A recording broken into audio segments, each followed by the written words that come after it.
Xenion Academy's first years think today is just a normal class, until Professor Jairo rolls out a rare mana measuring device with a crystal orb and says the whole point is to find out if a monster is hiding among them. Argon goes first, and the orb shows quality 4 and quantity 17 already above last year's average. Then Furion steps up and hits quality 6 and quantity 20, making the room gasp. But the sleepy kid Damien wakes up, touches the orb, and shatters everyone's pride with quality 9 and a crazy quantity of 67. Now all eyes swing to Asta. He tries to stay low quietly, but the system flashes 10, then spits an error because the threshold is crossed. Asta forces a rerun and fakes a harmless 3 for quality and 15 for quantity. Well, there's a reason why our MC is hiding his real powers. Not too long ago, Asta, who is a troubleshooter mage for the House Declan, and in his bid to do so, steals a tome. He is tracked down by assassins, but he takes them all out, leaving the last dude so he can torture and get information out of him. Asta holds the hunter down with his magic power, asking him how to use the important tome, but the dude reveals that he doesn't know. Asta starts to realize that Declan himself doesn't know the worth of the tome because if he did, he wouldn't bury it in some rusty basement. However, they still chased him down for it even though Declan himself doesn't seem to know how to use the tome. The hunter suggests that Asta hand over the tome so he can help him beg for mercy with the head of the house. Asta refuses the offer and lets the hunter know that he is going to end him. Suddenly, a portal opens behind him and he feels a terrifying and overwhelming aura emerge from the portal. The aura turns out to be coming from a cool-looking dude holding a cane. Apparently, he is Farron Declan, who is the head of the House Declan. Farron tells Asta that he would like the tome back, and after that, they can have a quick chat. Asta is overwhelmed by the power standing in front of him. He has been a troubleshooter for over 10 years, and half of those years he spent with the Declan house, but this is the first time he will be setting his eyes on the head of the house. House Declan is the top magical family of the Eastern continent, and there are rumors that the head of the house is the strongest mage in its history. Asta can sense how dangerous Farron is, but he decides to play it cool.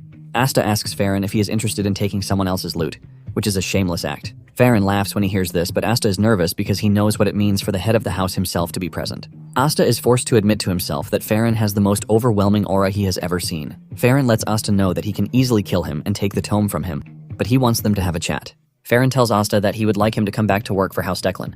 He promises him that he would forget all of his sins if he comes back and hands over the tome too. Farron admits that Asta has remarkable talent, and he doesn't want it to go to waste. Farron is impressed with the fact that Asta is from the gray zone, but he has managed to master really effective techniques. Farron sweet-talks his offer, telling Asta that he can really soar high if he allows House Declan to help him. After telling him everything he can gain from coming back to the house, Farron ends it with the most important one, which is returning the tome. Just then, Asta tells Farron that he has agreed to his terms, and Farron heaves a sigh of relief. However, Asta lets Farron know that he has a condition. Just then, Asta demands the most ruthless thing. He tells Farron to hand over the seat of the house to him and he might consider returning the tome. To show how ruthless he is, Asta finishes off the dude he has been holding hostage. This pisses Farron off, and he lets Asta know that he might die because of the path he has chosen. Asta knows that Farron is not wrong, but he still lunges ahead to attack Farron just because he wants to measure the difference in their strength. Farron easily blocks Asta's blue attack with his red shield. Farron then realizes that he needs to teach Asta a lesson for him to realize that they are not on the same level. Standing cool while also aura farming, Farron unleashes a powerful magic blast that sends Asta backwards. Asta almost gets burned by the attack, but he luckily escapes. It finally dawns on him what sort of power the head of the house holds. He can't find a single opening to attack him, and the moment Farron notices that he is lost in thought, he hits him with another attack. Farron then tells him that there is no need to measure their strengths because he is way higher than him. Asta soon finds himself facing a powerful magical attack that he can't evade. He gets smashed, but Farron holds back, and he lets Asta know this. He tells Asta that he is not ready to kill him, but just wants to talk. Asta then asks him what will happen if he finally agrees to return to House Declan. Farron replies that he won't believe him. Asta is glad that Farron knows this, and since they are both clear on things, Asta cooks up another magic attack. Asta tells Farron that he is done being a messenger and dog to anyone. Asta puts his all into the magic attack and is burned bright like lightning. He leaps toward Farron and unleashes the attack while telling Farron that he is not ready to back into the kennel. Even Asta's greatest magic attack fails to penetrate Farron's defense, and Farron finally prepares to show him what power really looks like. Before Asta knows it, he gets hit with a powerful magic attack that sends him thinking about his past. By the time he opens his eyes, Farron is standing on top of him, looking down on him. Farron asks him if he has finally seen what true power looks like. Asta admits that Farron is quite strong, and since Farron wants them to talk, Asta asks him if he is ready to allow him to become a troubleshooter again. Farron then tells Asta that he wants him to be more than a troubleshooter. Apparently, he wants him to be the head of the Bongshan family. Asta is shocked when he hears the offer being presented to him by Farron. Since House Declan is powerful enough to even challenge for the throne, Asta figures out that they want him as the head of the Bongshan family so he can swear fealty to them as one of their vassal houses. Asta finally figures out what Farron's real goal is. He reaches into his storage space and brings out the tome. Farron smiles when he sees this, and he tells Asta that he actually wants him and the tome. Farron is glad that Asta is finally making the right choice, but just as he is about to collect the tome, Asta sets it on fire, leaving Farron shocked. Farron is forced to ask him what he is doing, and Asta tells him that he never had any intentions of giving it to him. Farron assures Asta that he is going to die a very horrible death. Asta then reveals that he didn't become a troubleshooter because of money. Apparently, Asta is pissed that one of his teammates got devoured by Declan's young master using forbidden magic. After the incident happened, Declan covered it up. Farron is shocked to hear this, and he figures out that Asta is coming after them because of revenge. Asta clears the air, saying he only wanted justice for his dead teammates. Asta also tells Farron that he considered his recent streak an act of retirement. Asta then reveals that these are his last words. After he is done speaking, Farron sets him on fire, telling Asta to burn and regret his choices. However, Asta screams at Farron while he burns, telling him that he has nothing to regret. Asta was ready to throw it all away as long as he didn't go back to work for House Declan. As the flames consume him, Asta considers it freedom, and he swears that if he ever gets the chance to be reborn, he will get his revenge properly. Suddenly, Asta feels something strange, as if time had stopped. Asta is totally confused, but for some reason the tome is still active in his hands. Asta sees magic circles appearing all over his body, and this is the last thing he sees before passing out. When Asta opens his eyes, he finds himself in a trashy area, where he is a beggar. He looks around, and it starts to dawn on him that he has somehow returned to the past. He has gone back to when he was a kid in the gray zone. Asta makes his way to a lake where he looks at his reflection to confirm that he is really the one, but a younger version of himself. The fire mark on his chest is still, even though he went back in time. He has no idea how he returned to the past, but he is sure that the tome magic was involved somehow. He also figures out that the tome must really be important for the head of the house to have chased him down for it. However, there is not much information about the tome, so he really doesn't know. Since he has returned to the past and been given another chance, Asta believes that it is time for him to succeed in what he wanted to accomplish. He thinks about his mission and objective, which was also his comrade's mission and objective. Asta and his comrade once had a conversation about why they are in the lower class. His comrade lets him know that their lives would have been so much better if they were educated. They wouldn't have been slaves to the rich piece of trash who are using them. Because of this, Asta planned to retire so he could build a library.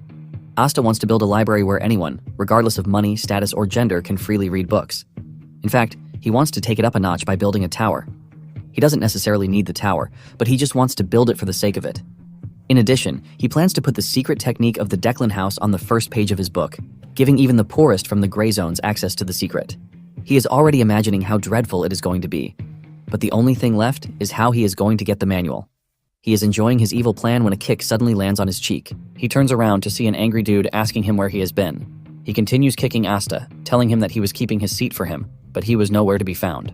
Asta finds it hard to remember the douchebag who has turned him into a punching bag. Asta is not ready to allow someone to treat him like trash, and he grabs the dude's leg. He tells the dude that he has hit him 7 times, but he plans to pay him back 70 times. Asta punches the dude in the chest, but his body is weak, and he ends up spraining his wrist. Asta is shocked by this, but while he is still dazed about what happened, he gets punched in the face again. The dude resumes the beating he was handing out to Asta. Asta is moved to tears because of how painful the kicks are. The beating continues until Asta sees an opening, and he pushes the dude into the lake. Before the dude can get back on his feet, Asta makes a run for it. The dude gets out of the water and asks him why he is running away. Asta simply replies that he is not running but making a tactical retreat. He assures the dude that he is going to remember his face. He promises to keep to heart all the hits that he landed on him. Since he was a veteran troubleshooter and the word quit is not in his vocabulary, he will get his revenge. He hides in an alley where he stares at his sprained wrist. He cannot believe how weak his body is because it broke just from throwing a punch. Asta decides to let go of his dream in the meantime and focus on training his weak and trashy body. Suddenly, a kid with a red eye shows up asking Asta if he is hungry. Asta is shocked by this as he asks the boy if he knows him. The boy simply replies that he has no idea who he is. Asta can say that much since the kid looks like a noble's kid. He assumes that he must have fallen from grace during a power struggle. Asta classifies the dude as a walking pretty little bomb. The dude then introduces himself as Damien. Asta is surprised as to why a creepy kid is staring at him and telling him things. He is forced to ask him if he is mentally stable. Damien continues by saying he doesn't have a mom, and Asta completes it by saying he doesn't have a dad, since they are in a competition of who is the best orphan. Asta suggests that they go their separate ways because he clearly doesn't want to get himself involved with a ticking time bomb like Damien. Moments later, Damien remains standing, and Asta is already creeped out. He is forced to ask Damien if he is leaving or not. Shockingly, Damien tells him that he is going with him. Something in Asta's head tells him to smack the kid. Maybe this will help him return to his senses. However, he simply tells Damien to get away from him. Just then, Damien touches his head because of the injury on it. Damien assures him that he can heal him. With a creepy smile on his face, he casts a glowing magic circle that starts to emit healing particles. Asta initially thinks it is a magic touch, but he soon figures out that he is wrong. What he is looking at is not magic touch, but the light of healing. It is a secret technique of House Blandor. Apparently, House Blandor fell because of House Declan. Asta cannot believe that he has just gotten himself involved with something quite dangerous. Asta starts to wonder why a Blandor kid is inside the gray zone. He figures out that at the current time, the Blandor family should still be strong. While lost in his thoughts, Asta calls Damien by his name and he excitedly answers, revealing his other eye, which is green in color.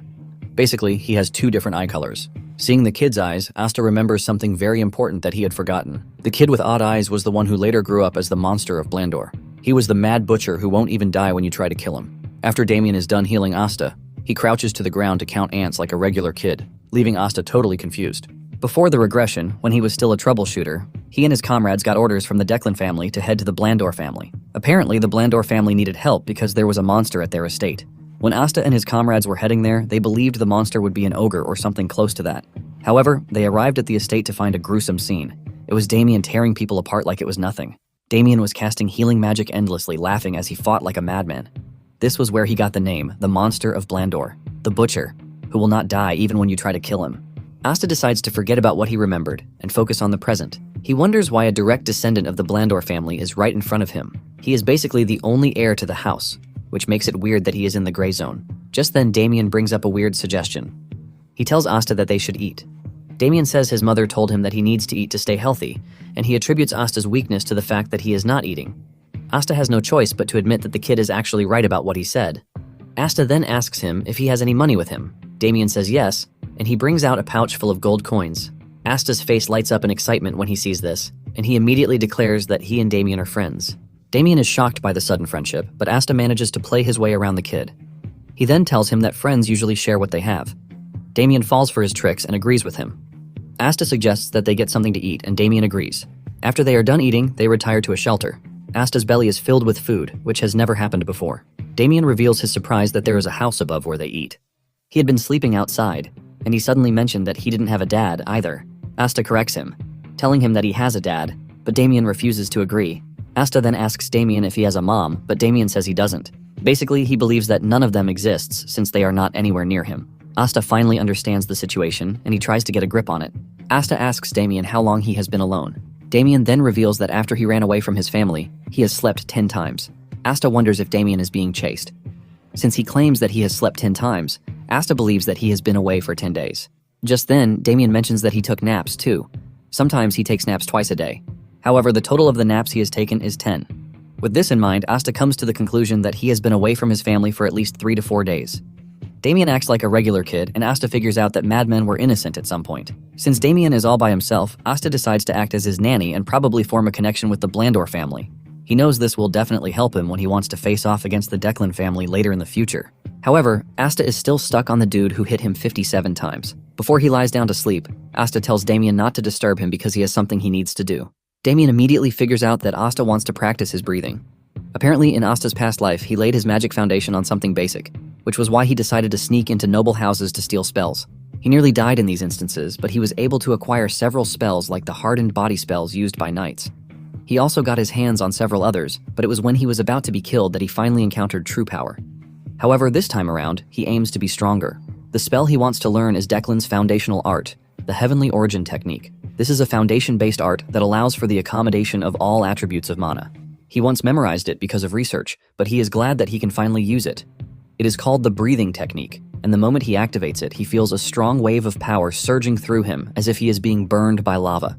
Even though the pain is much, Asta is determined to endure it. He suddenly sees impurities being burned out of his body. It turns out that the technique is exclusive to high-level nobles, and it forces mana through to burn away the impurities in the circuits. Asta immerses himself in the process, and he soon finds himself submerged in a mana pool. When he finally wakes up from the painful process, Damien has gone to sleep. He is shocked to see that there are no impurities left in his circuit. In addition to this, his mana has been completely purified, greater than that of his past life. However, he knows that even with this, it still remains an impossibility for him to defeat Declan. Nonetheless, his chances have increased.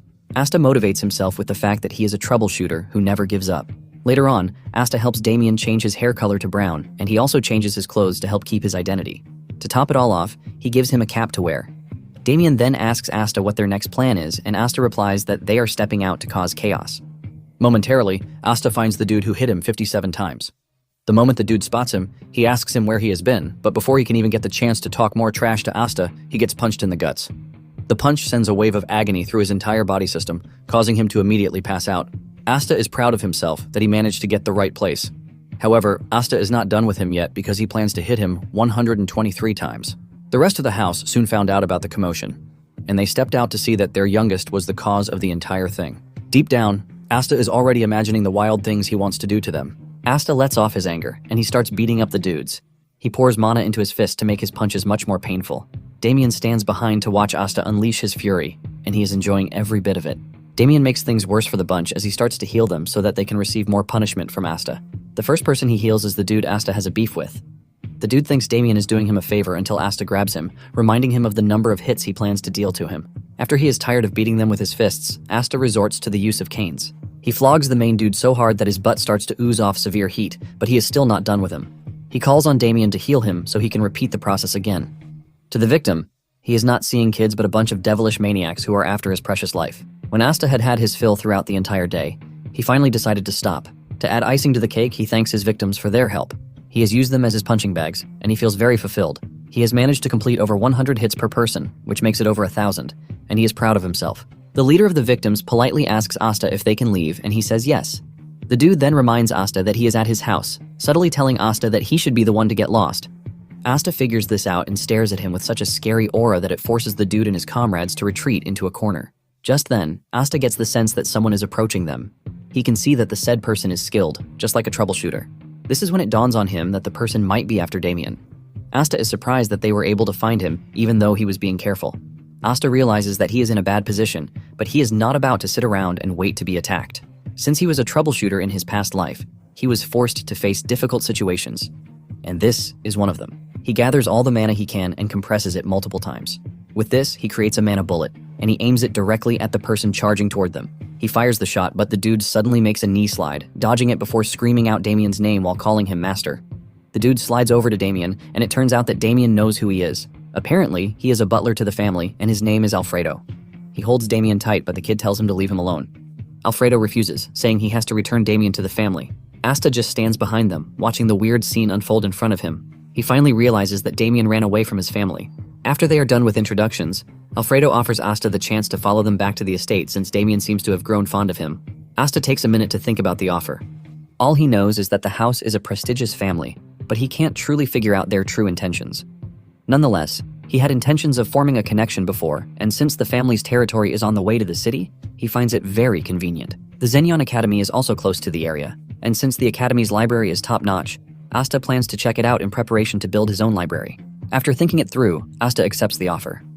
Momentarily, they arrive at the family's estate. Asta steps out of the carriage with the realization that it is his first official visit to the estate. Since it is late already, Alfredo suggests that they get some rest. He tells the maid, Lancy, to take care of the kids. Lancy stares at Damien with very cold eyes, and Damien already figures out that he is done for. Later that night, Alfredo heads to the chambers of the matron, Gamo. Alfredo tells the woman that Damien was in the gray zone and that he just brought him back. Gamo is an impulsive woman, and she unleashes an attack spell out of rage before learning that her son is perfectly fine. She heaves a sigh of relief, and Alfredo does the same. He obviously knew that it would have been a death sentence for anyone to have hurt Damien. Apparently, Gamo was once called the Blood Witch, and her fury is practically unstoppable. Gamo then commends Alfredo for his hard work. Before Alfredo leaves, he tells Gamo that there is one more thing. Alfredo tells Gamo that Damien's new friend Asta noticed his presence before he even showed himself. In reaction to this, he had already prepared a counterattack. Alfredo reveals that Asta was wielding a mana bullet when they faced off. Gamo is impressed when she hears this, and she admits that it's an incredible talent for someone from the gray zone to have. Because of this, Alfredo tells the matron that he has a favor to ask her. The next day, Asta wakes up to a request from Alfredo, telling him to become his successor. Asta is shocked when he hears this, and Alfredo is relieved that the dude was taken by surprise. He is confident that Asta will jump at the offer because it is a rare opportunity, but Alfredo is stunned when Asta subtly refuses the offer. Alfredo believes that he has gone deaf and he is not hearing correctly. Even Damien is shocked to see that Asta rejected the offer. Asta admits that the offer is a big one, but he lets Alfredo know that he prefers the way things are. Alfredo immediately figures out that Asta was born in the gray zone, and he learned magic through natural talent, which is why he is so full of himself. Alfredo then tries to crush Asta's confidence by trying to tell him that the world is very vast and he knows nothing of the dangers that are in the world.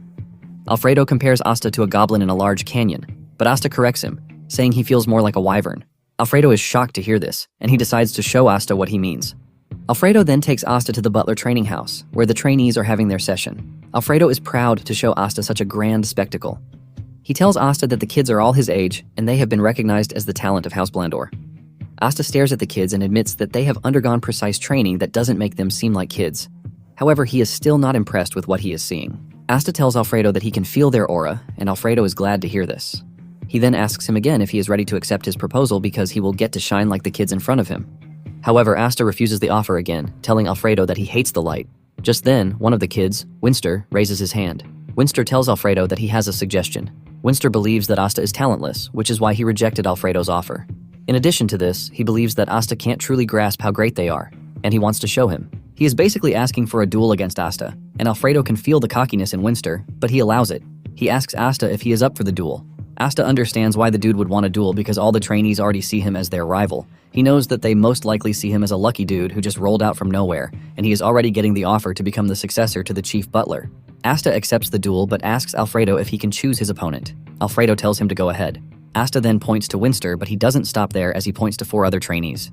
Everyone is shocked when Asta reveals that he wants a 5v1. Winster cannot believe his eyes, and Asta lets him know that he is free to back off if he is scared. Alfredo laughs when he sees this, and he figures out that Asta has the charge that his successor should have. Alfredo then asks Asta if he is ready to take responsibility for his words, and he says yes. Alfredo tells Asta that he will give him a gift if he lasts 1 minute in the duel, but if he doesn't, he will have no choice but to become his successor. Asta can feel the desperation in Alfredo's voice, but he is not scared of the challenge. Once they are in agreement, Alfredo tells them to step into the ring. The trainee instructor is forced to ask Alfredo if the entire thing is not dangerous. Alfredo admits that it is dangerous, but he needs to teach Asta to stop being arrogant. The instructor is scared because he doesn't want to cause harm to Damien's guest. He walks over to where Damien is and tells him that his friend is in danger. The instructor wants Damien to stop the duel, but to his surprise, Damien is hyped up for the fight. He even wants to join in, but Lancy tells him that Gamma will scold him if he gets involved. Alfredo then tells the instructor to start the match and stop wasting time. The instructor comes to the conclusion that he has no choice since he has tried his best to stop the duel. Lancy notices the instructor's mood and she leaves the room. Before leaving, she tells Damien not to get involved. Damien smiles, assuring the lady that he won't. The instructor walks up to the kids to explain the rules. He tells them that it is going to be a free-for-all match. He tells them that the duel will only end when one side surrenders. However, he lets them know that he can stop the duel anytime he wants. Winster stares at Asta with so much dislike as he prepares to crush him and expose him as a fraud. Just then, the instructor starts the match, and Asta doesn't waste time before landing a mana-imbued punch in Winster's guts. This sends him back in pain as he coughs up liquid. Before Winster knows it, Asta has taken down the rest of the trainees. They are all rolling on the ground in severe pain, but Winster is the only one still standing. Asta stares at him like a villain, and he tells him that he is prepared to give him some of the best experiences he can. Asta says this while rolling mana bullets in his hands. He tells Winster that the first lesson he has for him is to never underestimate the little guy. Winster is already crapping his pants when he realizes that Asta is casually wielding mana bullets. Winster knows what it means to conjure a mana bullet. Asta continues with his lesson, and he tells him that the second one is to stop judging people easily. Asta says this while hitting Winster and his comrades with mana bullets.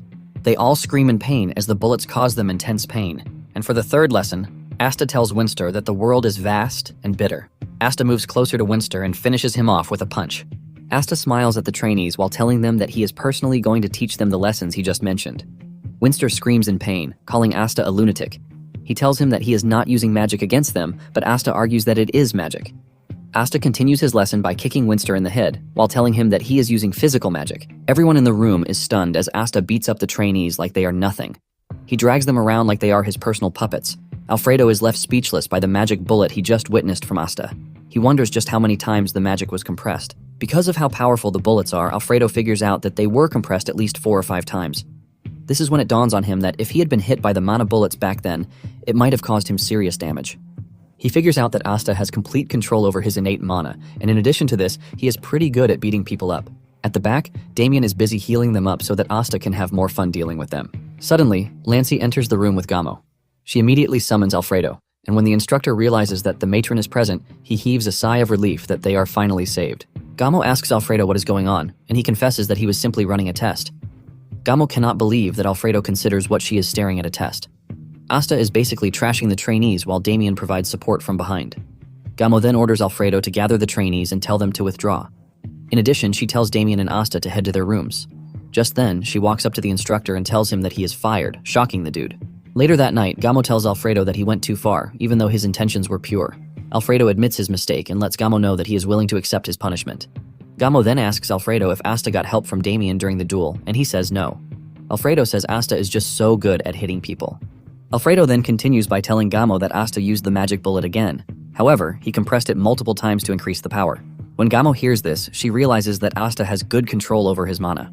Gamo might not have seen it, but she got there to see Asta beating up 5 trainees at once like it was nothing. Gamo also realizes that handling a magic bullet is difficult even for a high-level mage. Gamo then asks Alfredo about the successor proposal, but he lets the matron know that Asta rejected it without thinking twice. Gamo realizes that she needs to make a reevaluation of the kid. She tells Alfredo to bring Asta to her. Momentarily, Asta meets with Gamo, but Damien is also in the room munching on cookies like a regular spoiled brat. Before Gamo starts saying anything, she puts a box on the table for Asta. Asta is surprised to see this, and Gamo reminds him that Alfredo promised him a gift. Asta is even more surprised that the gift is being prepared by Gamo. She tells him to open the box, and when he does, he is shocked to see that it contains a high-grade item. Asta is surprised because even in the Blandor family, only recruits to the top 5 mage divisions receive it. Without a doubt, Asta suspects that there is something more attached to the gift. As if Gamo can read his mind, she tells him that he is free to take the gift without worry. Gamo mentions that Asta helped her son in the gray zone, and it also serves as an apology for what happened earlier in the day. Asta is not ready to fall into any trap, and he asks Gamo if he will be mandated to join Blandor if he consumes the item, but she says no. He then asks if the item contains poison, but her answer remains the same. Asta is shocked to learn that there are no conditions attached to consuming the item. Asta then thanks the lady for the gift.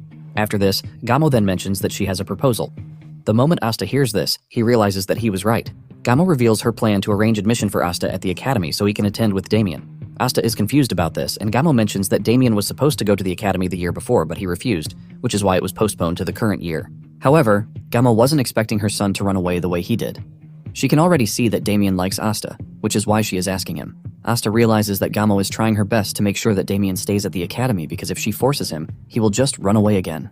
In addition, Asta sees it as a rare opportunity for him. Since the academy will provide him with lots of connections, he doesn't think it's a bad idea. He knows it's a good idea, but at the same time, he feels like having a leash on him. He then decides to tell the lady that he will think about it. Gamo is fine with his decision, and she lets him know that she will be waiting for a reply. She then asks Asta why he rejected the offer to become Alfredo's successor. Asta senses that Alfredo is eavesdropping and decides to hurt his ego.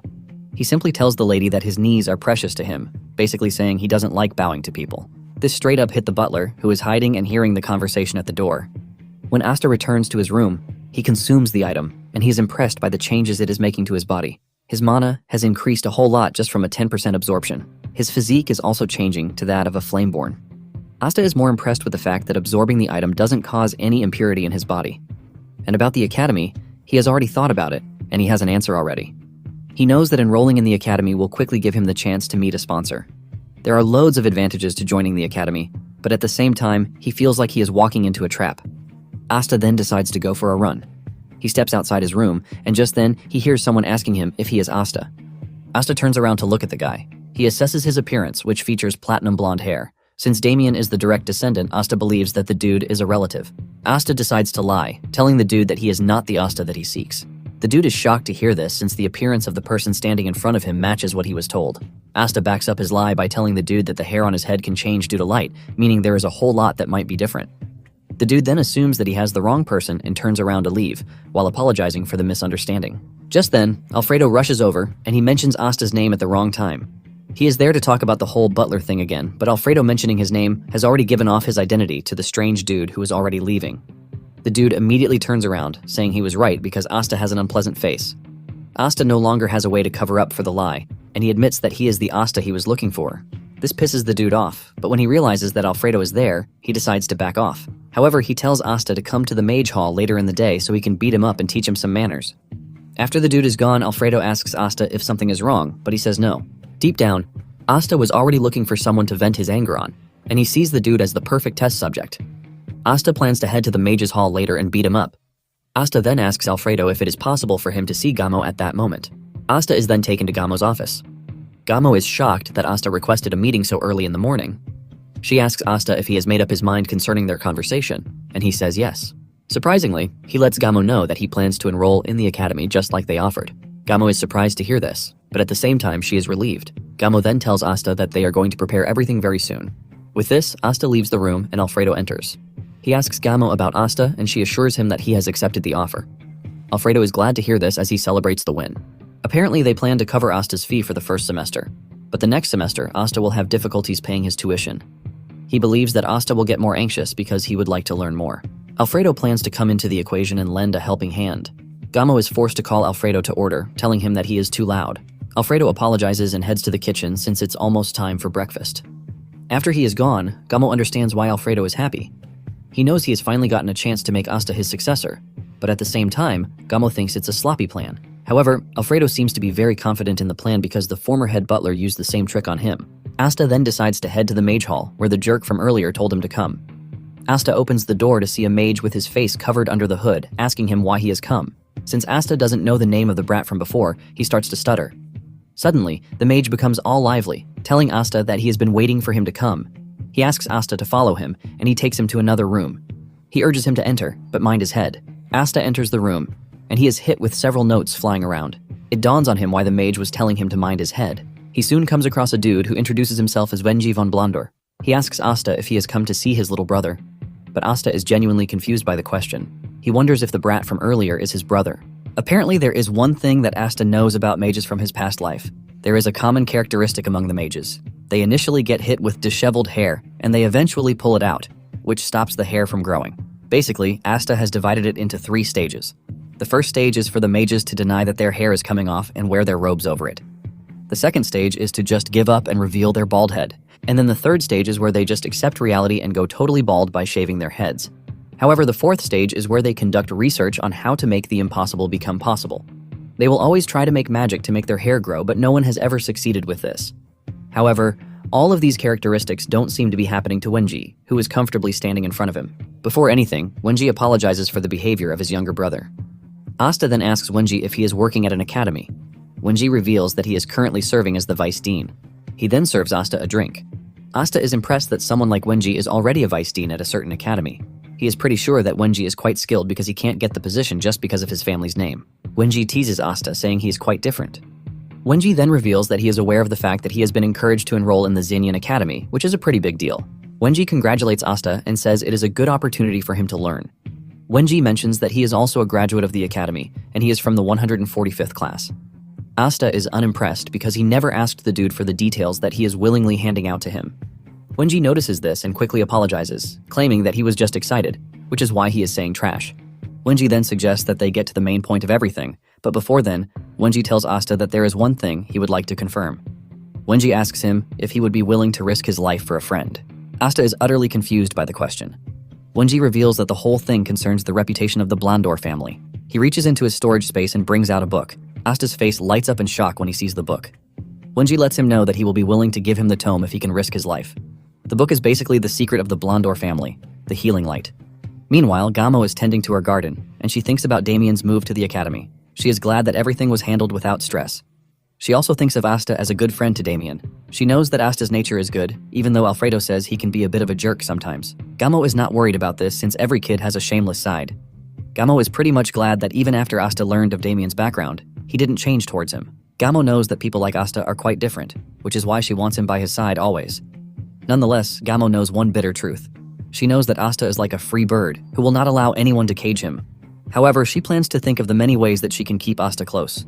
Because of her son Damien, she wants to do everything in her power to keep Asta close. Back in the mage hall, Asta wonders why Wenji is offering him the secret technique of the family. He tries to assess the situation to see if it is a trap. On the other hand, Wenji is also trying to read Asta's emotions, but he can't because he is not letting off any. He compares him to someone who is under a mask, who can't know his true identity. Wenji then tells Asta to think his answer through before giving it, and not to be blinded by the reward in front of him. Asta then tells Wenji that he will give him his answer. Asta basically tells Wenji that if his request is something he can do, he will do it, and if not, he doesn't have to.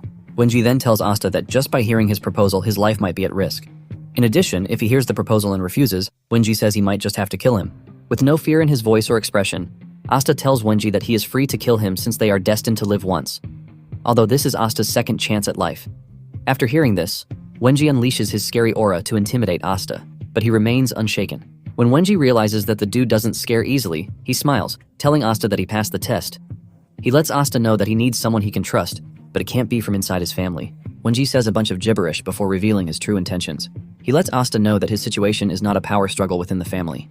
He says the family is very close, but it seems that he is under close surveillance by the Declan family. Asta is surprised to hear this, and he asks Wenji why the Declan family is surveilling him. Since Asta has already said he doesn't care if he dies, Wenji reveals his true dilemma. It turns out that he is researching the Declan family's origins magic, and he might have come across a breakthrough. Apparently, he was able to obtain the Declan family's heavenly origins magic, which is exclusive to them. Asta hears this, and he immediately becomes very concerned. He realizes that he is sitting in front of a dead man, more or less.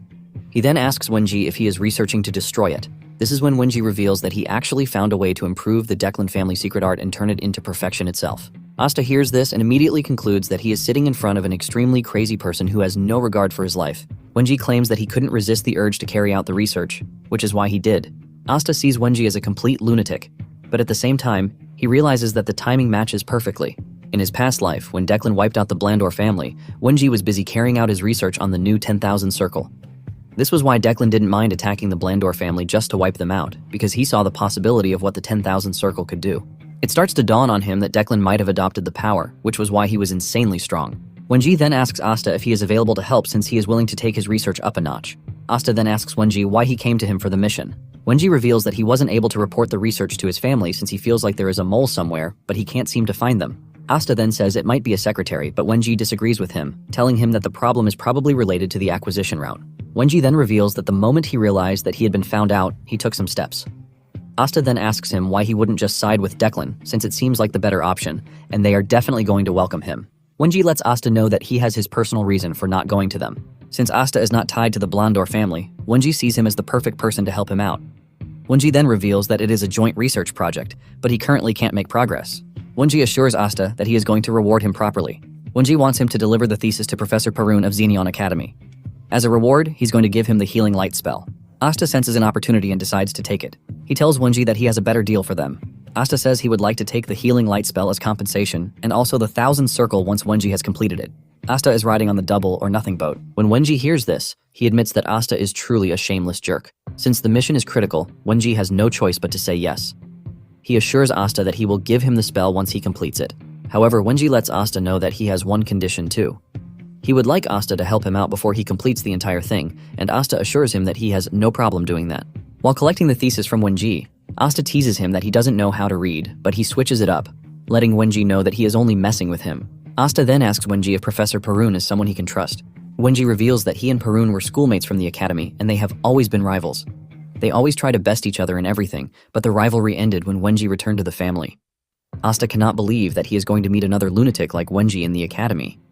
When Asta gets to his room, he receives a bunch of books from Wenji. He also adds a letter to it. In the letter, he lets Asta know the order in which he will study the books to properly help him cultivate his knowledge. Without wasting time, Asta starts to organize the books, and he admits that Wenji is a genius. Asta then starts to write down his list of book sponsors, and on top of the list is Wenji. Asta plans to put the healing light book in the tower when he finally builds. This will give everyone the chance to read it, but he knows that he has to discuss this with Damien later on. He plans to use the friend's privilege to get Damien to do it. Asta is already proud of what he wants to build as he aims to get people to learn magic. He considers his meeting with Wenji a very crucial one. On the other hand, Wenji is also glad that he met Asta as he seems like a useful person, whom he has gained interest in. In addition to this, he is impressed with the fact that Asta was not scared of death. It was only a threat, but the fact that Asta showed no sign of fear made him more interested in him. Wenji can clearly see that Asta's eyes were those of someone who doesn't fear death. Wenji is glad that he found someone useful and not the usual pigs he has been working with. Wenji can also sense that Asta is hiding a lot of things, but he considers this a good thing. He basically sees Asta as someone who shares the same dream as him. Soon afterward, Asta prepares himself for the academy. He packs his things and puts on the academy uniform. Lancey comes to his room to pick him. She tells him that he will have to go through a simple document registration when he arrives at the academy. Lancey then reveals that he and Damien will be exempted from the entrance examination. Lancey compliments his fit and lets him know that it suits him well. Asta acts like a true gentleman and thanks the lady for the compliment. Asta thinks about the exemption that he and Damien got and realizes that it is a thing for the prestigious families. It is referred to as special admission, and Asta is glad that he got it too. Asta arrives at the carriage to see Damien and his mother waiting for him. The lady tells the boys to stay safe at the academy, and Asta acknowledges this. Gamo also lets Asta know that she is praying for him to achieve the results that he desires. Asta smiles, thanking the woman for this.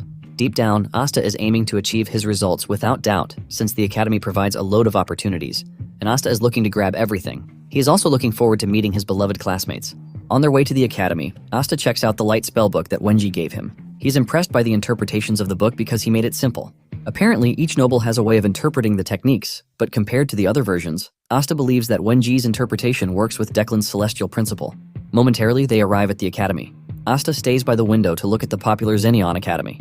Lancey then tells them that they have reached the end of the carriage service. According to the teachings of the founding principle, during admission, regardless of status, all students must walk on foot.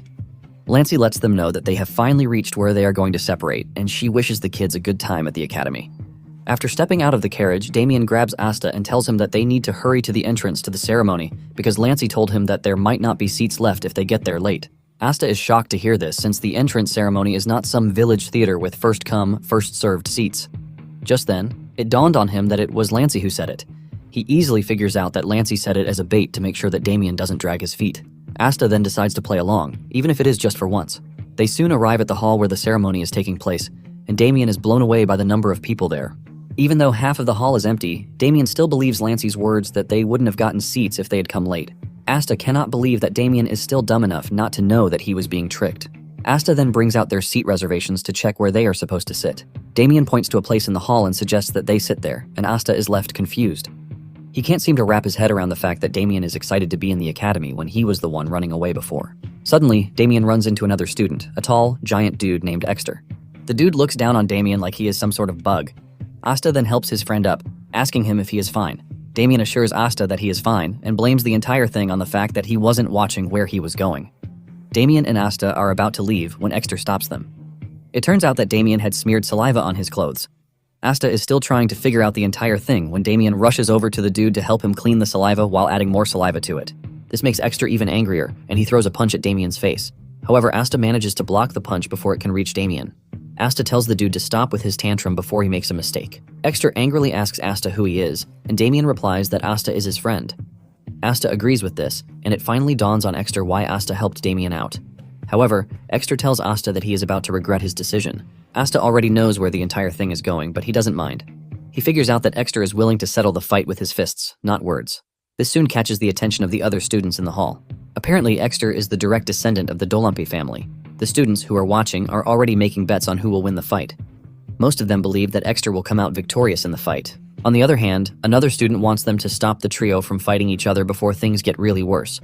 He believes that they can't fight properly with the entire room crowded, but another student immediately creates a barrier around the trio so that they can fight to their heart's content. Most of the students start cheering for Exter, telling him that they are rooting for him to win. Meanwhile, there is a creepy student in the distance who is not involved in the fight, but he is smiling as if he knows what is about to happen. Once they are in the barrier, Exter introduces himself and demands that Asta do the same. Asta simply replies that he was not born of nobility like Exter. He wants Exter to think of him as a random guy who is just passing through. Exter then tells Asta that he will allow him to take the first strike since he is a mage. Asta laughs when he hears this, and he teases Exter. This is enough to force Exter to come charging at him like a maniac. Asta then reminds the dude that he is about to fight two people. Asta dodges the guy's punch before delivering a painful hit to his face to send him backward. Exter cannot believe that he just got punched by an academy student because of the weight that came with the punch. He starts to wonder if Asta is truly a magician. Suddenly, Exter realizes that Damien has cast a healing spell on him. He wonders why Damien is doing this, but doesn't know that he is about to suffer the most brutal thing in his entire life. He is lost in his thoughts when Asta reaches him and sends another punch to his gut. Before Exter knows it, several blows are landing on his body. He finally figures out what the two are doing. One of them beats him up while the other heals him. He is forced to admit that he has found himself going up against some crazy dudes. Exter suddenly realizes that he might actually be scared. However, the other students who are watching start to cheer him up. They tell him not to hold back since he is the hope of warriors. With the motivations coming in, Exter finally pulls himself together. He unleashes his fury as he calls Asta a mere magician. He angrily swings his arm, but Asta dodges the first swing. Asta commends him for trying, but Exter angrily screams at Asta not to underestimate him. Without holding back, Exter swings his right arm, catching Asta. Asta is thrown backwards while the students scream in joy because Exter is finally in the fight. However, Exter doesn't seem proud of himself. He knows that he landed the hit on Asta, but the impact feels very light. Asta manages to rotate his body acrobatically to land on his feet. Exter is stunned to see this, but he puts aside his shock and rushes toward Asta again. Asta turns around to see that Damien is still casting healing magic on Exter.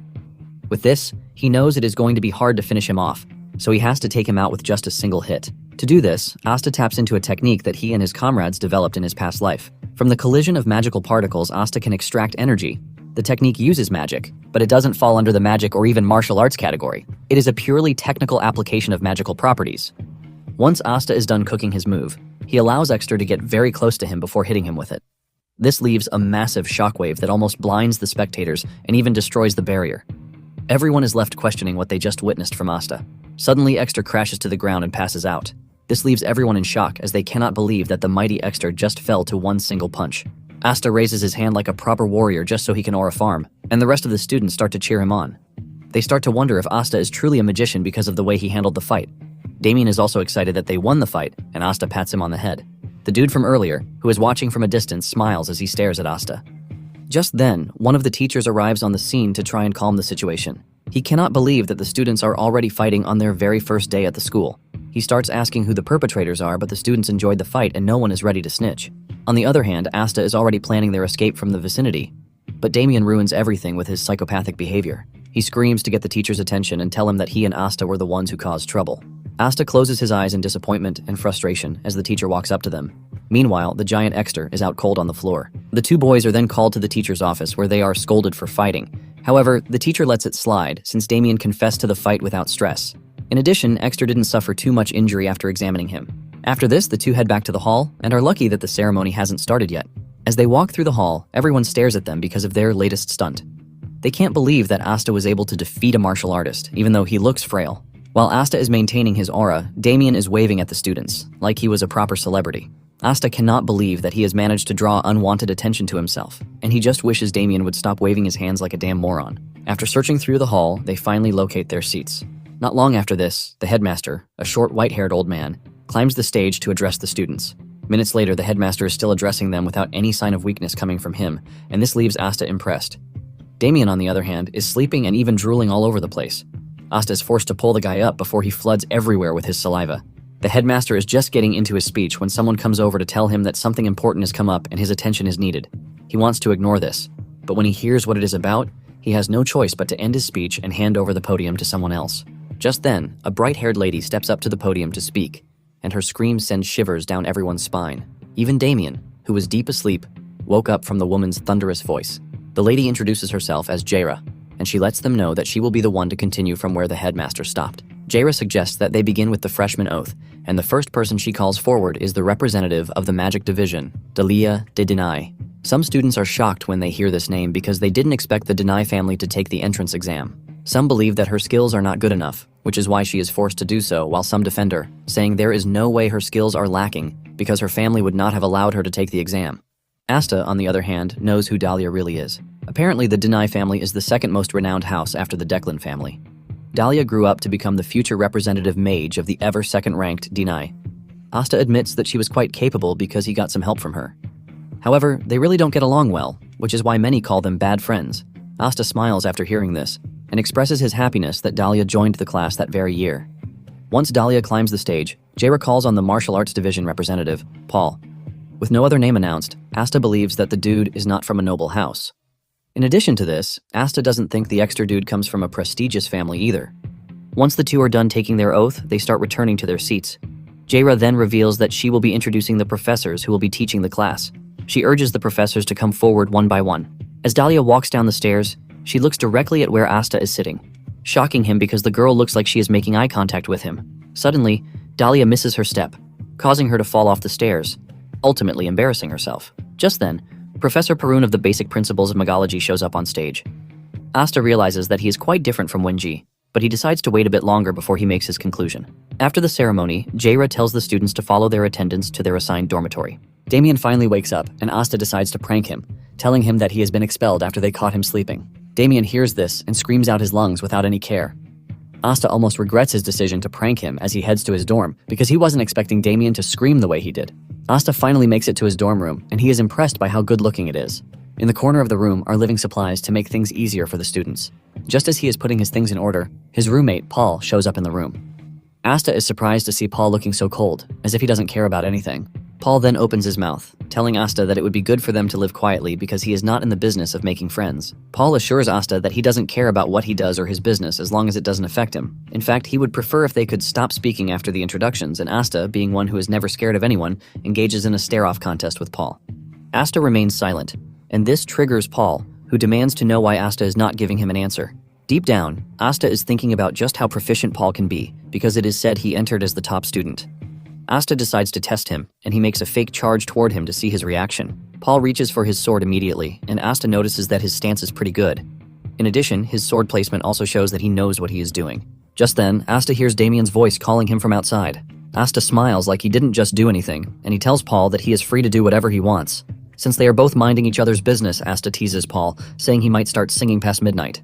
After riling Paul up and leaving him confused, Asta steps out of the room. Asta meets with Damien, who excitedly asks him who his roommate is. Asta replies that he doesn't know, shocking Damien. Damien decides not to push this further and suggests that they tour the academy, since there is a lot for them to see. Damien wants them to check out everything on the very first day. Apparently the academy is vast, which is why the students are advised to get used to the layout so that they don't get lost during their stay in the academy. Even though it sounds stressful, Asta is up for it since there is something on his mind too. Asta wants to know just how many troubleshooters are in the academy. With this, the two start parading the academy. They soon find a lake, and Damien expresses his disbelief just as always. Asta figures out that Lancey was stuck with Damien because he was always acting like a freaking baby. Tired of hearing him complain, Asta tells Damien to tell his family to make him a lake, since their estate lacks one. Asta explains that all it takes is digging the ground and pouring in water. Damien is intrigued by the idea, and he excitedly reveals that he would tell his family to make the lake even bigger than the one he is currently staring at. Thinking of what name to give the lake, he comes up with blood, sweat, and tears. They soon find a cool-looking statue, and Asta tells Damien to inform his family to make one for him too. Asta continues filling his head with several ideas, and he even suggests that they make it in the form of a dragon because the scales will be gorgeous. Back home, Lancey is getting some really weird vibes, leaving her to wonder what might be wrong. After walking for quite some time, Asta suggests that they head back to the dorms, and Damien agrees. While they were sightseeing, Asta counted 7 troubleshooters. He decides to factor in the troubleshooters that he hasn't identified to make everything 10 in total. With his calculations, he figures out that Perun's laboratory is in the second magic hall. He quickly puts 2 and 2 together to figure out that the troubleshooters are after Perun. Since Declan already figured out that Wenji has allies, they would have started suspecting Perun, since he is in the area. Asta was wondering why they were not following Perun, but realized that they had made their move just on time. Asta decides to take matters into his hands to know to what extent the troubleshooters know. Asta puts himself in the perfect position to hear 2 troubleshooters speaking. Troubleshooter 1 tells 2 that the headquarters has issued an emergency directive, and they are to gather at the target's nest. Troubleshooter 2 asks if their target is the main or the sub, and 1 tells him that they are going after the sub. They plan to deliver their objective to the sub target by midnight. Troubleshooter 2 figures out that since Wenji has made his move, Perun is their target. However, the troubleshooter is worried about the school professors, saying they are not a match for them. Troubleshooter then explains that Declan himself won't be coming, but before he starts shitting himself, he lets 2 know that the fire demon, Callahan, will be joining them. This shocks 2 because Callahan is the vice leader of Declan's Mage Corps, the Red Jewel. This basically means that their operation is covered, and this tells them that Declan is ready to do anything for the mission. At the same time, it means the troubleshooters are at risk because they would sacrifice just to make sure that the mission succeeds. Even though the 2 are worried, they have no choice but to do their job. The 2 move away from their position to join the rest of the team, just to make sure that they have the numbers in case they need. Unknown to them, Asta heard everything they talked about, and he is surprised that Callahan of all people is also coming on the mission. Asta remembers that Callahan is not a small fry that should be taken lightly because back when he was still a troubleshooter, Callahan was already in his prime. After the Declan family staked their survival on a battle against the Blandor family, Callahan remained loyal to the crumbling house, which shows his level of devotion. Though he is currently dangerous, he entered his prime after the war with the Blandor family. He basically carved his name into history as a war mage, using his deadly fire that is pretty unstoppable. Since Callahan will be coming, Asta figures out that it is important that he captures him. He remembers that Callahan's magic is one of Declan's flame arts. Even though the risks are pretty high, Asta believes that the reward outweighs the risk. Asta is pleased with how things are going his way. However, something important remains, and this is the fact that the thesis that they are all looking for is with him, not Perun. Since the troubleshooters are still going after Perun, he starts to wonder if the thesis he has is fake. This also tells him that the thesis being delivered that very day is nothing but fake. Later on, in the dorm, Paul dresses up, and it turns out that he is one of the troubleshooters. He thinks Asta is sleeping, but unknown to him, the Asta he is looking at is nothing but a dummy. Perun is in his study when he senses the presence of the troubleshooters because they encroached on his territory. He wonders why the troubleshooters are so bold to enter the academy. Just then, it dawns on him that the troubleshooter approaching him is a mercenary, and surprisingly, it is Paul. He is able to easily recognize him through his aura, and he gives him a piece of advice, telling him to refine his ether's traits next time. That is, if there will be a next time for him. Paul then passes an envelope to him, and Perun finally figures out that it was Wenji. He wonders what sort of trick Wenji is playing, the different types of tricks that he is currently employing. Suddenly, the door explodes, and Callahan strolls into the office, leaving fear on Paul's face while Perun remains calm. Callahan can see that Paul is terrified of him, and this simply means that he is aware of what he can do. Callahan then turns to Parun, asking him if he has heard of him too, but Parun coldly says no. Parun finally gets off his chair, telling Callahan to get to the point. This pisses Callahan off, but before he loses his cool, he admits that this is the first time he has been treated badly. Callahan decides to lay out his terms, and the first thing he says is that he wants Paul dead. He then turns to Parun, saying he would basically leave him with one arm and one eye. Callahan shoots a fireball at Parun, but he blocks with a counter ice power. This leaves a huge wave of explosion that rocks the building. Parun then turns to Paul, telling him that he is responsible for his own life because he is basically seeing him as a mercenary, not a student at the moment. Paul has no issue doing this, and he whips out his sword to defend himself. Parun figures out that the Declan troubleshooters must have cast a blackout spell, which is why no alarm is going off, which means Parun is basically stuck with Paul. Callahan spots the envelope on the table, making it known that it is exactly what he came for, since it was sent to Parun by the Trash Blandor family. Since Parun will not be handing over the envelope, Callahan decides to let it all out. He unleashes a powerful flame spell that leaves the ground shaking, but Parun keeps his calm to make sure his ice powers are active to counter whatever Callahan throws at him. Just then, the other troubleshooters start to move in, and Parun finally decides to get serious by unleashing a devastating strike that almost crumbles the building. Meanwhile, Asta is watching from afar, and he realizes that things are getting pretty serious. Excited to see some action after a while, Asta puts on his mask, saying he is not Asta at the moment, but Troubleshooter 1. Asta clenches his fist to pray to the moon and asks it to grant him the strength to be a good troubleshooter that day, even though he has not been the most righteous. After his prayer, he leaps toward the battlefield where the affected building is already caving in. Callahan, on the other hand, is having a blast inside the building. He is surprised that, with everything he has done, Paul is still alive, and he commends him for this. Deep down, Paul knows that he would have been dead meat if he weren't wearing the protective talisman that Wenji gave him. He didn't even know it was a protective talisman, and he considers himself lucky for having it on. Parun speaks to Paul in a very cold tone, telling him to get out of the way, as he unleashes a powerful ice blast to rival Callahan's fire blast. Parun then pats Paul on the shoulder, saying he has done well so far, which means he can actually trust him. Parun then displays one of his powerful traits by infusing Paul's sword with ether, shocking Paul. Parun asks him if he can continue blocking incoming attacks, and Paul says yes, as long as he needs him to. Paul figures out that they are already past the point of retreat, and if he can't hold out, he is dead for sure. Callahan is impressed by their sudden pairing because a mage and a guard are just what he needed to fight. Callahan then unleashes another fireball, and this time around, Paul's sword fails him. He gets smashed into the wall, and Parun figures out that with Paul out of the picture, he has no choice but to get really serious. Apparently, when the amount of mana present in nature is limited, and two authoritative beings issue orders at the same time, a struggle for control begins between the said entities. Parun wants to see just how much damage Callahan can take from him. Since Parun is requesting a duel, Callahan is more than happy to indulge him. The two unleash their power to hit each other, and the building suffers the most damage.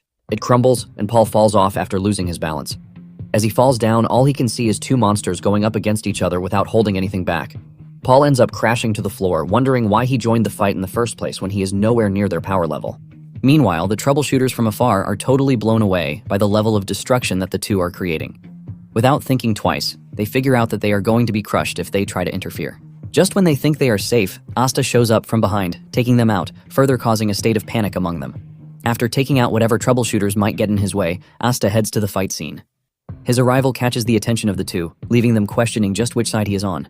With blinding speed, Asta reaches Callahan and grabs him by the neck, telling him that he has reached where he is going to die. Scared, Callahan frantically unleashes a fire blast, but this in turn makes him suffer a mana backlash. Callahan coughs up blood, and to his surprise, Asta is unhurt. In fact, he is already dashing toward him. At the same time, the troubleshooters are moving in. Callahan figures out that he has to suppress the mana backlash if he is going to have a chance.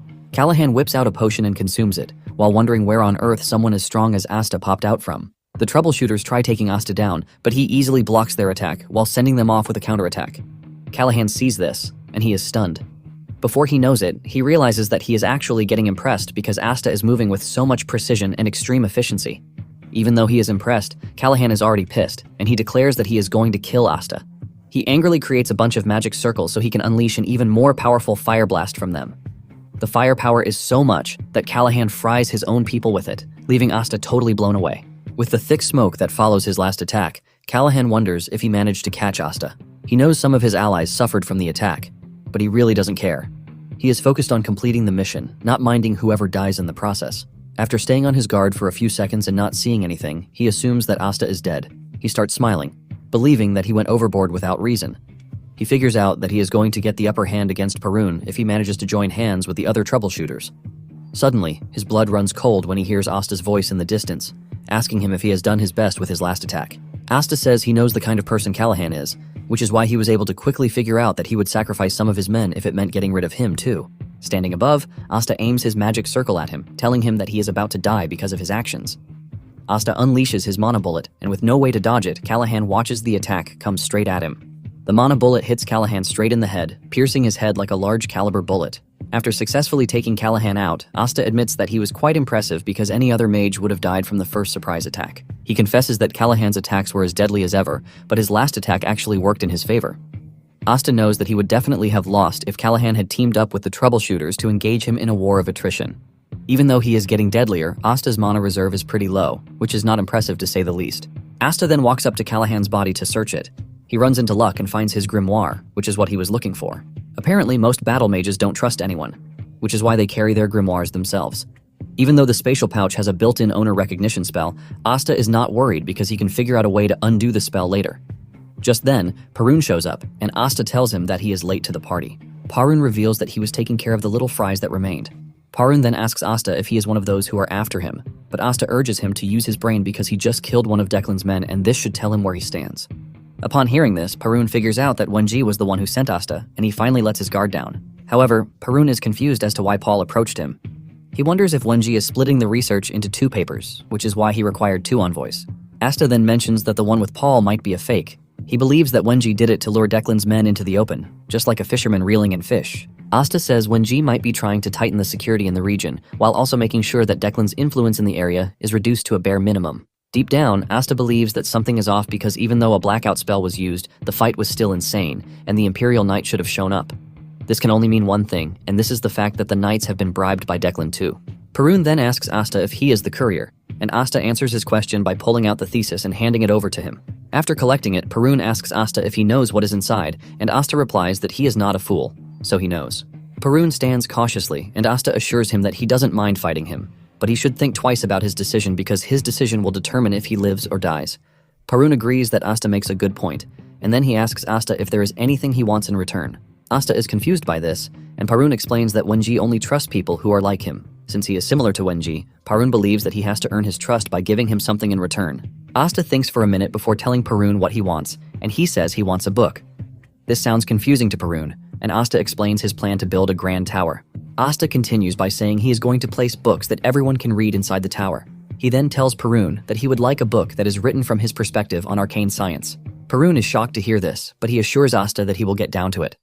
After their brief conversation, Asta says it is time for him to go, but Parun asks him how they are supposed to stay in contact. Asta then brings out a communication crystal, and he hands it over to Parun.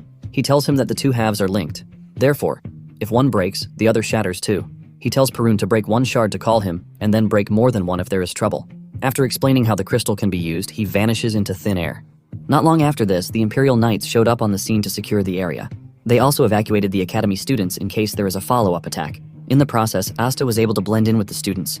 He meets up with Damien, who asks him where he has been. Asta replies that he was attending to something. Meanwhile, Asta is pretty sure that with the recent event, the Declan family will pull back a bit. While Damien is trying to get him to talk, Asta keeps wondering why his sigil reacted during the battle. He felt power resonate through the barrier when he was blocking Callahan's attack, and this is something that doesn't even react on normal days. However, Asta is thankful because it was the sigil that helped him block Callahan's counterattack. Asta tries to remember what happened, and it finally dawns on him that it is the rejection phenomenon. This is a technique that is often used by mages to prevent the caster from being harmed by their own magic. Asta is so troubled and confused that he didn't know when he spoke out. This catches Damien's attention, and he asks him what he meant by not getting it.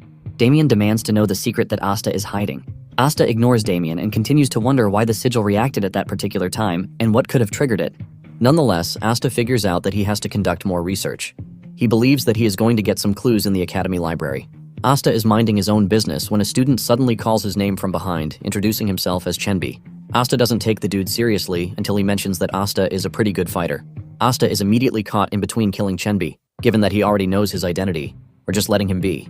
Before Asta can conclude on his decision, Chenbi mentions something that saves his life. He says the fight Asta had with the combat division during the entrance ceremony left an impression on him.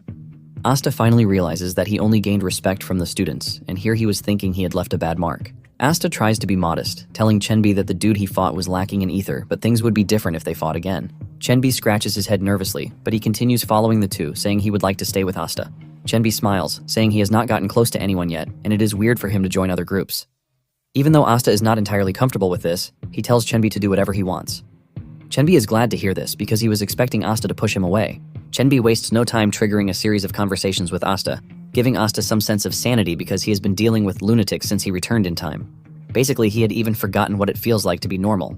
To seal off normal life, Asta believes that he has to fully settle into the academy. On their first day of lecture, Damien is already complaining of how sleepy he is.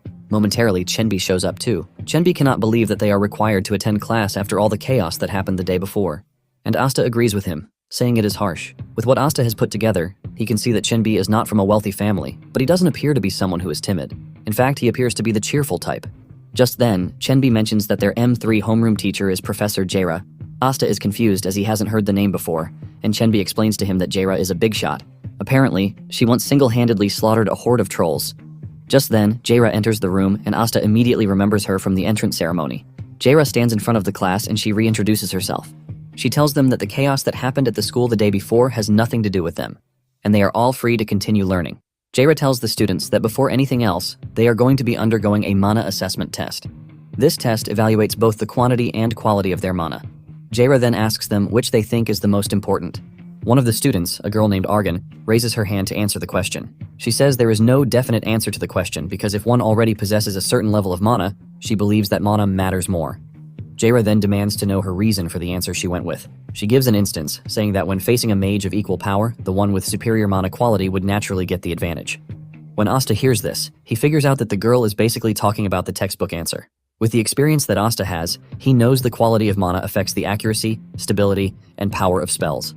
Basically, having a ton of mana is useless if the mage can't hit their target. Jaira appears to be totally disappointed in the answer she got, and it is written all over her face. She then demands to know Argan's family, and she answers that she is from the Baron Pelham's household. Jaira looks absolutely disgusted, saying she already thought the same thing. This leaves Argan shattered with tears in her eyes. Jaira then throws the question to the class again, but no one is ready to suffer the same fate as Argan. Suddenly she points to a student, Ipel, startling him. He nervously stands up, and since he doesn't know the answer, he just goes with mana quantity being the most important. Ipel says there is a chance that in large-scale battles, total mana would have a bigger impact. Asta agrees with him to some extent, saying there are instances where quantity can outweigh quality. Basically, the two are vital, but it depends on the variable on which they are operating. Just as Argan, Jaira is disappointed in the answer that she got, and she gives Ipel the same treatment that Argan got. Jaira is not ready to give up until he gets a suitable answer, and she continues calling on the students one after the other. The class is already mumbling about how annoying she is because she is stressing them out on the first day of school. On the other hand, Asta is already thinking of what answer would pass Jaira's question. Just then, Jaira mentions that she has already heard everything that needed to be said, and she admits that they were all close to the answer. In fact, there was no correct answer from the start, and she wasn't looking for a correct answer. Jaira then asks them if the answer they gave her was truly from their hearts or if they were just trying to say what she likes to hear. Jaira reminds them that a mage is not allowed to lose their conviction, no matter when or where. In addition, they must not be swayed by temptation, and they must have the strength to uphold their will to the end. She then asks them that with the answer that they gave her, if they can call their mindset that of a true mage. Jaira tells them the most important thing, saying they have to become true mages. With this message passed across, Jaira urges them to keep the message close to their hearts. In the end, Asta realizes that he was right, and he concludes that the lady has a really weird way of teaching. Once it is time for the mana measurement test, the first person she calls is Argan. Jaira shocks her when she says she is going to be the class representative. Jaira admits that her earlier answer was impressive, and since she is the rep, she will be the one to record the measurement. Asta is shocked to see this, and he figures out how Jaira teaches her students. Staying true to himself, Asta was totally impressed. The students are surprised to see the equipment, which is said to be really hard to come by. Jaira knows that most of them haven't seen one before, and she smiles evilly, saying it is time to know their mana levels. The entire purpose of the test is to find out if there is a monster among them. Jaira explains that it is pretty simple to use the device. To show the entire class how it works, she tells Argan to place her hand on the crystal orb and channel her mana into it. Argan walks up to the ball and does as told, and the device lights up really brightly. This blows her mind, and Jaira points to the main indicator out of all the indicators that are present there. She says the quality of mana ranges from 1 to 10, and Argan's level is 4, which makes her an impressive young lady. Apparently, last year's freshman averaged 3 on the indicator. Argan blushes hard when she hears this, and she thanks Jaira for the compliment. After this, Jaira says the next thing to measure is the amount of mana, and she is required to just pour her mana into the device. For her mana quantity, she stops at 17. Surprisingly, Jaira says this is also an impressive score because the last freshman stopped at 15. Jaira commends her, saying she appears to be a hardworking lady with the crazy score that she has seen. This immediately sets the standard for the rest of the students, who start to pray that they get something good too. Asta, on the other hand, can already see that Argan will grow to become decent. Jaira soon takes her leave because she has something she needs to attend to, but she tells her assistant professor to continue with the measurement. The students start stepping out one by one to check out their potential. With the measurement, they all know where they are lacking and where they need to improve. Just then, Chenbi walks up to Asta, urging him to stand up so that they can measure their mana level. Asta agrees to this, but Damien is busy sleeping like a sheep again. Suddenly, a student named Furion steps up to measure her mana level, and her score blows everyone's mind. Furion reaches level 6 for quality, while her quantity reaches 20. Asta is surprised that Furion is from the same house as Dahlia, but they have different hair colors, which means that she is from a branch family. The assistant also understands why her scores are impressive because she is from a prestigious family. However, he lets her know that there is still a bit of work to do. Moments later, Damien finally wakes up from his sleep, totally confused about what is happening. Asta initially tells him to go back to sleep, but he changes his mind and tells him that they are undergoing the mana measurement. Damien seems uninterested and asks why they are conducting the experiment in the first place. Asta says he has no idea, but since it takes nothing away from them, they might as well check. Because it is during the class session, Damien gets excited and shouts that he will try measuring his mana too. Asta cannot believe that Damien is seriously rushing in, and people are already talking about how young Damien looks. Asta has also gained popularity since he beat up Exter. Among the group, Chenbi is the only unknown dude. Asta is not pleased that he has been tagged a student beater when Damien was even the one excited about the whole thing. Damien reaches the stage and the teacher urges him on, telling him to try out the device. After confirming what he needs to do, Damien touches the ball, and the moment the indicator takes the reading, the entire class is left in shock. No one believes what is happening right in front of them, and even Furion almost breaks her neck while staring at the board. Damien is basically in the category of those who are called monsters. He has a mana quality of level 9, while his mana quantity is 67. Out of everyone in the room, Asta is the only one who is not surprised one bit. Asta understands that everyone freezes in the presence of greatness. Asta is aware that Damien is a genius, but he never expected him to entirely trash the high scores. Damien, as usual, doesn't even know the implications of what he just did, and he starts asking if his score is considered high. Asta finally realizes how Damien became a monster. However, he's pretty sure that Damien would have been a better person who could have changed the world if he had followed the good path. This time around, he is there to nurture him and make sure that he takes the right path. This is because the Blandor family is the only one that can rival Declan.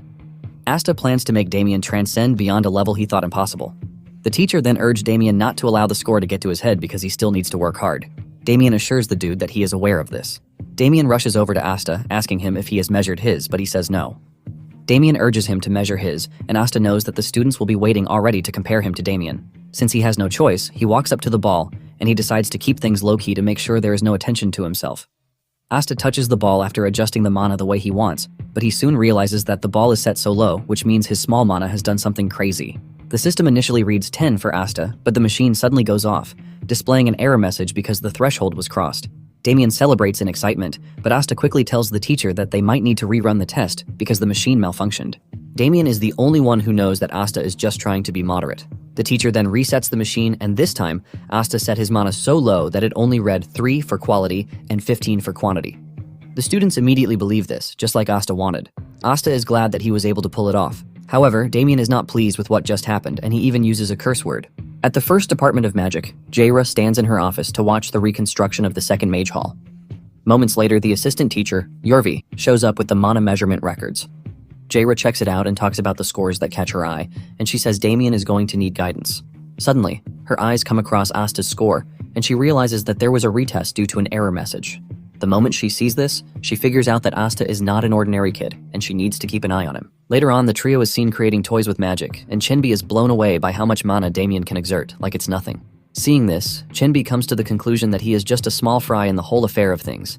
Asta sees Chenbi's reaction and immediately understands how he's feeling, but he wishes that Chenbi could just face reality and move forward.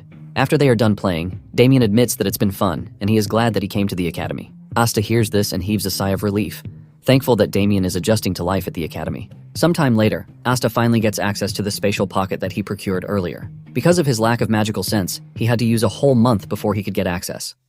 In that period, he had also absorbed the elixir he got from Blandor into mana form. In addition to this, he has gained a considerable amount of knowledge at the academy too. Now that he is able to open the spatial pocket, he immediately dives in. The first thing he sees is a potion, and after this, he pulls out a cloak, which he believes is useless to him. He finds a defensive artifact also, which he believes is a good pull. In the end, he finds one of Declan's secret grimoires, the Red Flame. This is basically a lesser secret spell derived from the Blue Flame, and it is used by Farron. Apparently, it is a powerful magic that is strong enough to burn through forces. Since he can't immediately learn it, he figures out that it is going to take him some time. Sometime later, the students gather for the midterm performance evaluation. Asta is surprised at how many people are present, and Chenbi mentions that all the first years are gathered. Chenbi then tells Asta that the rumor is that their test might revolve around the canyon breakthrough because they heard one of the staff members talking about it. Apparently, the midterm performance evaluation is split into 3 parts. There is the trial corridor, which is a maze-like sewer where one must reach the goal. The second is the canyon breakthrough, where students race to the finish line. The third and last is the simulator, where one duels against a person or a monster. Even though he knows about the 3 tests very well, Asta is not worried, since all he has to do is pass. However, he is worried about Chenbi, who is not capable like him or Damien. The students are still debating what the test will be when a thunderous voice appears on the scene, telling them to keep quiet. It turns out to be Paran, and he introduces himself to the students, telling them that he will be the one to oversee the performance evaluation. In no time, Paran lets the students know that their test is going to be the trial corridor. Chenbi almost pisses his pants when he hears this, because the little plan he has in his head is already cooked. Parun then tells the students to line up their classes while he explains the rule to them. He lets them know that the trial corridor is a maze-like sewer, and they are expected to pass through it to reach the final gate. Basically, the paths all lead to the end, no matter which one they take. Chenbi smiles when he hears this, believing that the test is going to be a piece of cake. Just then, Parun mentions that what he just mentioned is basic and would make the test meaningless. It turns out that Parun has something else cooked up, and he unveils the golems he has stored up. Chenbi freaks out when he sees the golems because he can't believe that they are now using golems in a performance test. Parun mentions that the golems might be slow and dull, but they are still tough given their current level. However, their cores are exposed, and their durability has been adjusted, so this should give the students the upper hand. Nonetheless, Parun warns them that the golems will easily catch up in a closed space. Parun can see the reaction on the students' faces, and he is disappointed. However, he is convinced that there are some students with potential among them. After taking a good look, he assesses them, and he believes that Damien is not among the top contenders because he looks really dull. Parun continues to speak his rule, and he mentions that the golems are there to be gatekeepers, which means it is left for the students to defeat them or move past them. He then reveals that each of them will be given a test bracelet that has a protective power similar to a force field. He lets them know that the moment their force field breaks, they are disqualified, and the golems will ignore them from then on. After he has laid down the rules, Parun realizes that the students are still unmotivated, and he decides to add an incentive. He tells them to impress him in whatever way they can, and he promises to give the winner a personal reward, which they will definitely adore. The moment Asta hears this, he gets fired up because he wants whatever Parun is offering. In a quick revelation, it appears that Rapeater is the largest library on the Eastern continent, and the library is divided into 3 tiers, upper, middle, and lower. Given Asta's status, he is only able to access the lower tier, and when he went there to look for clues, he couldn't find any trace of what he went there for in the lower tier. With this in mind, Asta figures out that he has to gain access to the middle of the upper tier if he wants to find what he is looking for. However, these 2 tiers are restricted to royalty, archnobles, and distinguished houses.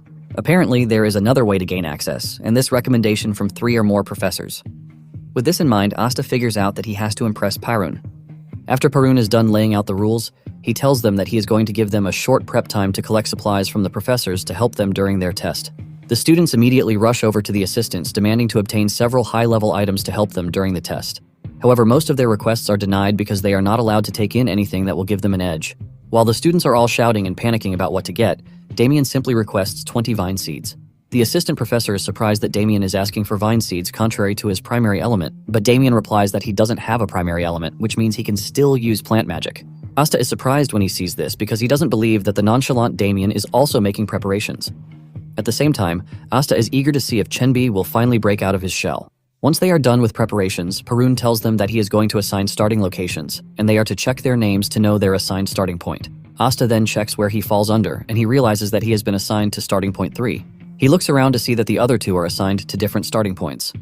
In Asta's group, he realizes that there are 6 other guys there, and he doesn't even know their names. Moments later, Asta is approached by an arrogant dude who is accompanied by 2 of his lackeys. He introduces himself as D-Bay and tells Asta that he has a proposition for him, since he is not bad with the blade. Asta tells him to go ahead, and D-Bay reveals his interest in buying the bracelets of students who get eliminated. He tells Asta that he is ready to pay 30 gold coins each. He mentions that he, Asta, and his 2 friends are off the list, which means he is ready to pay 90 gold coins. When Asta hears this, he is surprised because 30 gold coins are about a peasant family's monthly income. D-Bay expects Asta to jump at the offer, since he is from a poor background. At the same time, Debay's goal is to protect himself, and Asta agrees with this. Even though it might look like cowardice to some, it is basically an art of making the best of what one has. And since they are rich, they might as well throw the money at their problems. Just then, Asta asks Debay why he calculated 90 gold. Debay assumes that the money is not enough for Asta, and he offers to add 5 gold coins each to make it 105 gold coins. Asta then tells Debay that this still doesn't add up, as he suggests that they redo the math. Since there are 3 other guys on the team with Debay and his lackeys, making 6. Asta then asks why Debay removed the price of his life from the calculations.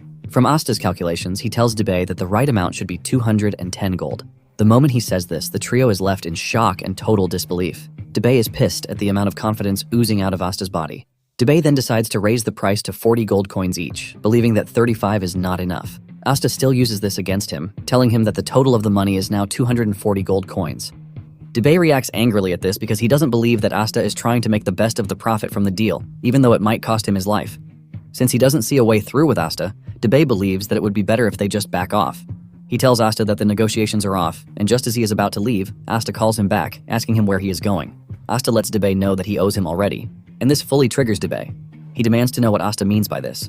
Asta then uses a simple analogy, explaining to Debay that there are 3 packs and 3 people loaded in a carriage. Even if the packs are removed, Asta tells Debay that he is supposed to pay for the people in the carriage.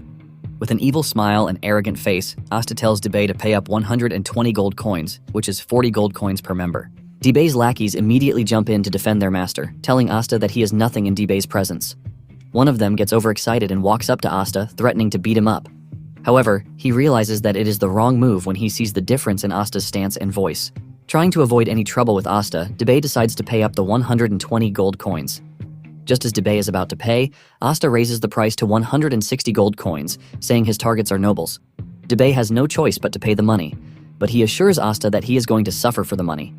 When it is time for the students to make their way into the corridor, Parun reminds them that they are going to be eliminated if the bracelet's function is disabled. He adds that the field barrier activates against spells that directly strike the body or attacks that are imbued with mana. Basically, if the barrier is destroyed, the bracelet remains where it is, and the wearer will be forcibly transferred out of the testing grounds. With this, Parun assures them that they have nothing to worry about when it comes to injuries. Once all the instructions have been laid out, Parun tells his assistants to begin the test. Momentarily, the students are warped into the testing grounds and the inner footage starts to broadcast. While checking out the starting points, Parun realizes that Damien and Dahlia share the same starting point.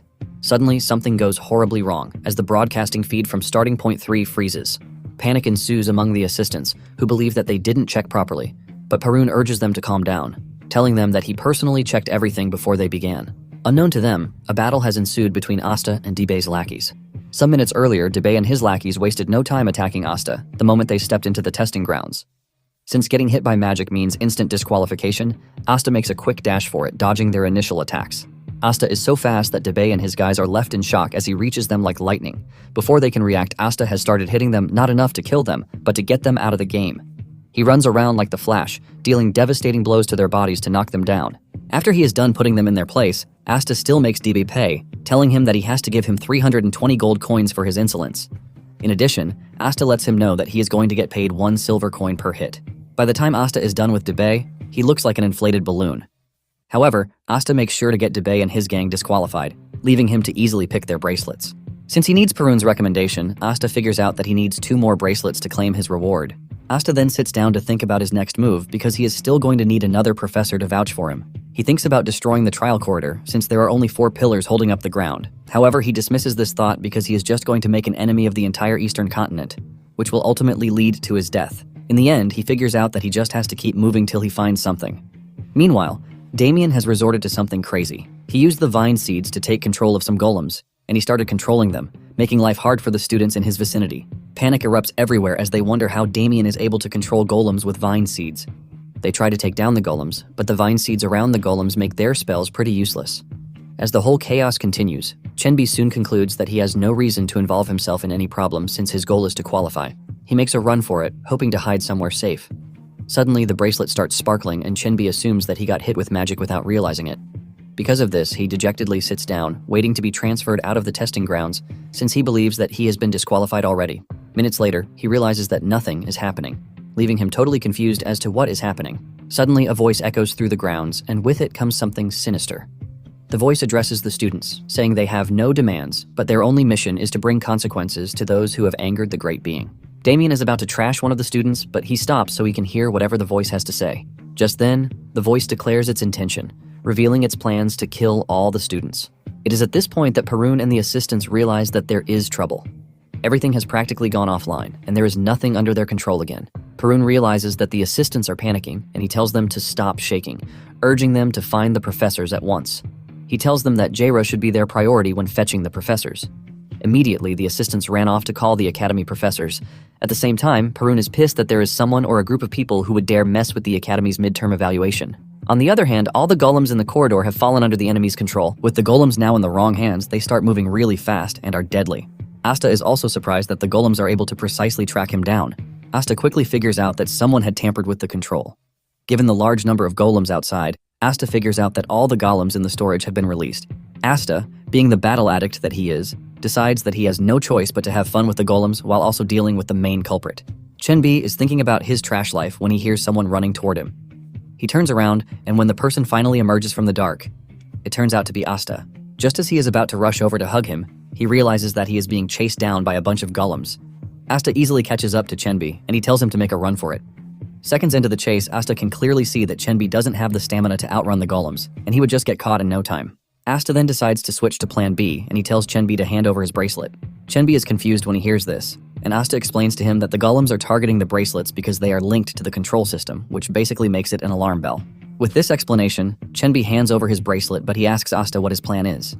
Asta tells Chenbi that he will buy time for you to run so you can find Damien. Asta reminds Chenbi that he has a family, so it is logical that he should be the one to survive. The moment Asta says this, Chenbi remembers his father's words, telling him to focus on his magic.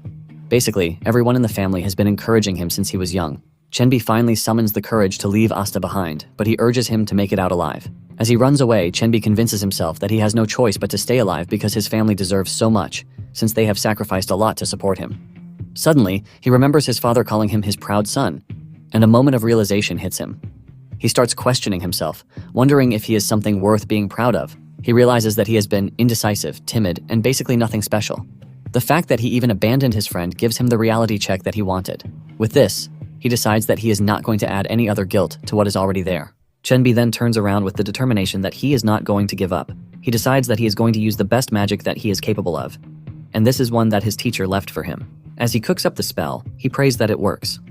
It turns out that the spell is known as the Spear of Earth, which has a nice ring to it. Basically, the spell is designed to pierce anything, since it is like a cavalry lance. Asta is still dealing with the golems when he hears Chenbi calling out to him. Asta turns around to see Chenbi bleeding in the nose while cooking up the powerful spell. Thanks to the late warning, Asta is able to dodge the destructive spell that destroys anything and everything in its path. When the dust settles, the spell has left a long crater in the ground, and thanks to how powerful the spell is, Chenbi starts coughing up blood. Chenbi crashes to the ground, but Asta grabs him before he reaches the ground. Exhausted, Chenbi talks about how his master came to name the spell. He talks about how grand the spell is, but Asta disagrees, telling him that the caster is the one who proves how powerful the spell can be. Asta says the caster's usage of the spell determines everything. Just then, Chenbi starts acting like he is about to die, and Asta forces a potion down his throat, telling him that he will be fine. In no time, Chenbi regains his strength, leaving him dazzled. Meanwhile, Asta is wondering what he is supposed to do with Chenbi, since he can't possibly just drag him along. Asta then takes a moment to track down the flow of mana in the surroundings. Once he has determined the safe path, he tells Chenbi where to go so he can find the other students. Chenbi then asks Asta what he plans to do, and he replies that he has business to attend to. Basically, Asta has traced the bad mana to the control room, and he's excited to check it out. Asta then makes his way toward the control room, and as he gets closer, he remembers that he has come across the same feeling before. He can clearly see that it is not Declan, and after racking his brain for a couple of minutes, he realizes that what he is up against is the demonic realm. Everything immediately starts coming back to him because he can clearly remember the demonic energy emanating from the demonic realm. Asta's expression immediately switches to his psycho personality, as he remembers that one peculiar dude, Friesen, is behind it all. Meanwhile, inside the control room, Friesen is ecstatic that his little experiment is working because the demonic beasts have manifested already, and everything is functioning the way it should. Basically, everything went well thanks to the ancient artifact he is wearing on his hands. Thanks to the spatial severing function of the artifact, Friesen was able to access the demon realm without casualty and even seize complete control of the control room. Friesen is celebrating his success when his counterpart standing behind him questions his methods, asking him if he really went ahead with something that he wasn't sure of. Friesen then tells the dude that just by creating the demonic energy, he has been able to fulfill the contract between them. The dude finally appears from the dark, and he has a mask covering his mouth. He lets Frizen know that he is free to do whatever he wants as long as it works for him. Basically, all he wants is for a certain professor to be disgraced. Frizen then bows his head to the dude, addressing him as the Great Hound of House Weimar. The Hound replies, telling Frizen not to utter his family's name with his trash mouth. Deep down, Frizen is pissed that he has to bow to someone like the Hound because his family is just a vassal family under Declan. Basically, Frizen is doing all these so that Weimar can give him a place for his experiments, and because of this, he concludes that he is going to endure whatever dishonor the Hound throws at him. In addition to this, he and his group have been able to finally form a forbidden magic sect called Salvation. Just then, the Hound asks Frizen how long he needs to take total control of the core because a student is approaching. Instead of being scared, Frizen is excited that he has finally gotten his hands on his first test subject. Apparently, he is eager to see what will happen when someone is exposed to a high concentration of demonic energy. From common knowledge, they are supposed to die, but Frizen says the ancient texts say something different. Apparently, it works differently on those with mana or ether, ultimately creating a human beast. Meanwhile, Asta is stuck in the middle. He can't go back because there are golems behind him, and in front of him are demonic beasts. Since he is stuck in a dilemma, Asta decides to move forward. Frizen is still smiling until he suddenly realizes something off about Asta. Asta smirks while telling Frizen that he is coming for him. Frizen's smile fades away instantly, and the Hound asks him if he has seen Asta before. Frizen replies that he hasn't, demanding to know who he is. Frizen is left shaking as he wonders how Asta knows his name. Suddenly he sees Asta pulling out bracelets that he had collected. With blinding speed, Asta dashes toward the demonic beasts, and he slaps the bracelets onto their bodies. This basically pits the demonic beasts against the golems, leaving an easy path for them to destroy themselves, while Asta does nothing. Frizen holds his head in frustration as he screams out, watching his creatures tear each other apart. However, Frizen soon realizes that he has a bigger fish to deal with when he sees Asta dashing through the barrier just to reach the control room. Before the Hound can even react, Asta has reached the room, and he tells Frizen that it's been so long he has wanted to see him. Meanwhile, Chenbi and Damien have reunited, and Chenbi almost pisses his pants when he sees what Damien has done to the golems. There are other students with Damien too, and Dahlia asks Chenbi how he made it to them. This is when it dawns on Chenbi that the bracelets need to be discarded because the golems are tracking them. Chenbi tells the students this, but they don't believe him, as they conclude that he is there to steal their bracelets. Chenbi is shocked to hear this, and he reminds the others that with the way things have been, no one really cares about some damn bracelets. Chenbi explains that the bracelets are connected to the control room, which is why they act like a bell. One of them then asks Chenbi if he was the one who figured this out, but Chenbi replies that it was Asta. The moment he says this, the girl makes fun of him, telling him that trash like Asta managed to trick Chenbi into throwing his bracelet away. The dude believes that Chenbi is scared of failing alone, which is why he is suggesting that they ditch their bracelets too. The dude continues to trash talk Asta, but this doesn't sit well with Chenbi because he knows what Asta did. Before Chenbi can say anything, Damien's voice catches their attention as he talks about the first time he met Asta. He lets them know that the first time they met defined their relationship, which is why he trusts them. With this, Damien removes the bracelet and throws it on the floor, telling the others that they are free to take it. He then calls on Chenbi, telling him that it is time to go. Chenbi is totally stunned by Damien's reactions, forcing him to question what he knows about Damien. Now in the control room, Asta tells Frizen how eager he has been to kill him, but Frizen remains confused because he doesn't even know who Asta is. Frizen turns to the Hound, reminding him that he is supposed to protect him. The Hound then asks Frizen if he is really sure that he doesn't know who Asta is. Frizen confirms that he has no ties with Asta, and the Hound finally decides to step in since they are already under a contract. The Hound unveils his scary weapon, which is a chain sword, as he tells Asta that he is going to kill him without a trace. It turns out that Asta knows the Hound because of the Weimar family. Apparently, they are a prestigious family known for their piercing power like that of an archer. However, they raised one of their children separately, and this child is the Hound. The Hound is a dude who acts like a real hunting dog on the front lines of a hunt. Just then, Asta asks the Hound why he is sticking around trash like Frizen. The Hound is shocked to hear this family's name in Asta's mouth, and he asks him if he knows who they are. Asta ignores him and asks the same question again. At this point, the Hound believes that the fear of death has made Asta go crazy. The Hound demands to know what Asta wants to do with the information, but Asta continues asking the same question. Agitated, the Hound angrily throws his weapon at Asta, but he dodges it and he continues with the question again.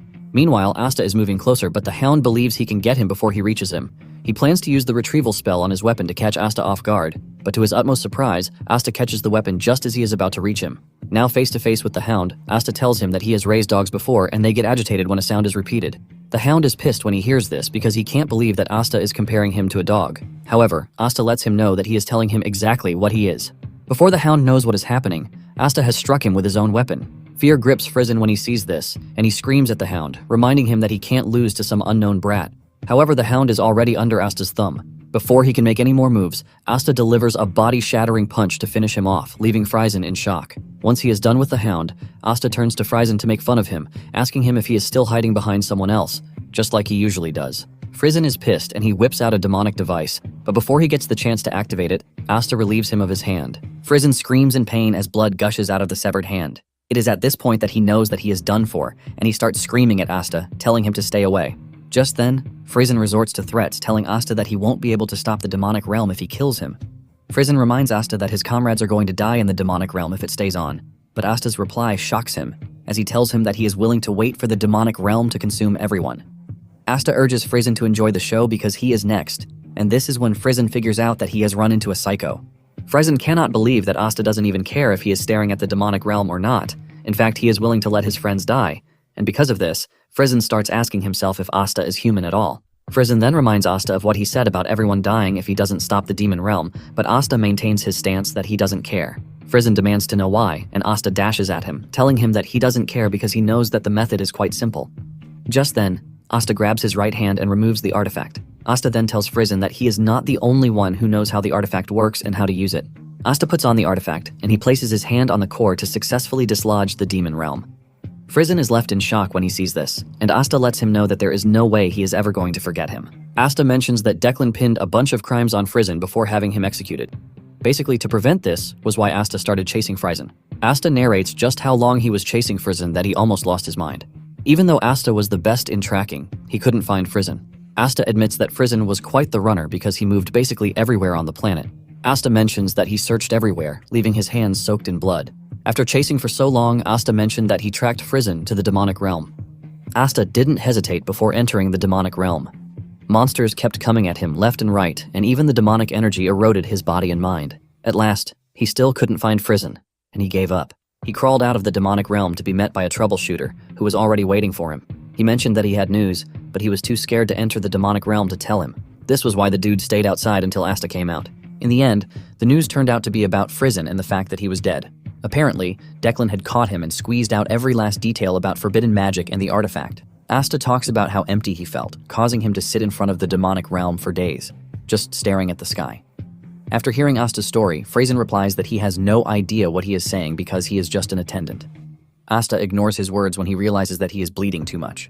Asta quickly opens up a bottle of potion and forces it down his throat, telling him that he can't die yet because he has to hear the end of the story.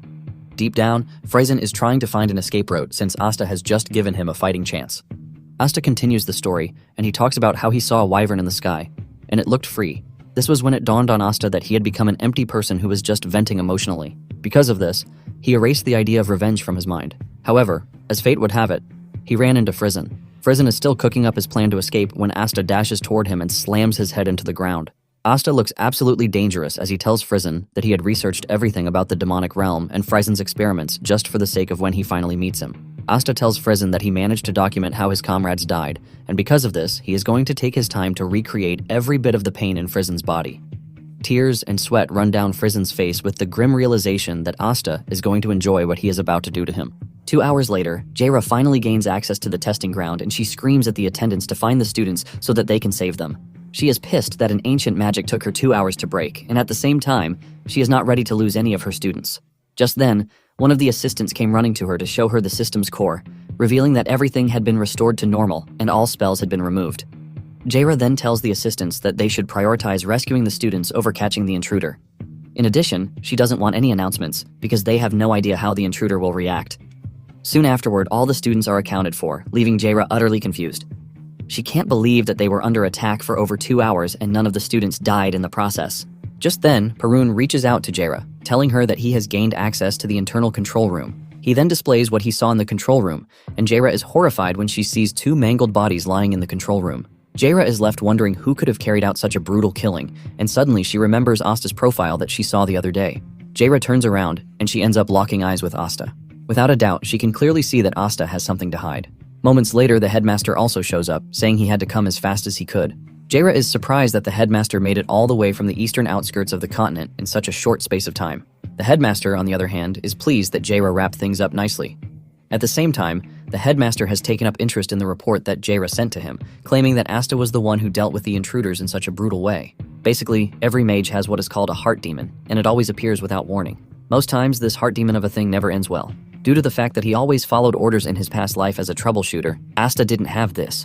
However, his comrade's death at the hands of forbidden magic was what made him really furious, but he ended up burying the rage. At least, this is what he thought until he ran into Friesen at the trial corridor, which ultimately released all the emotions he had been bottling inside.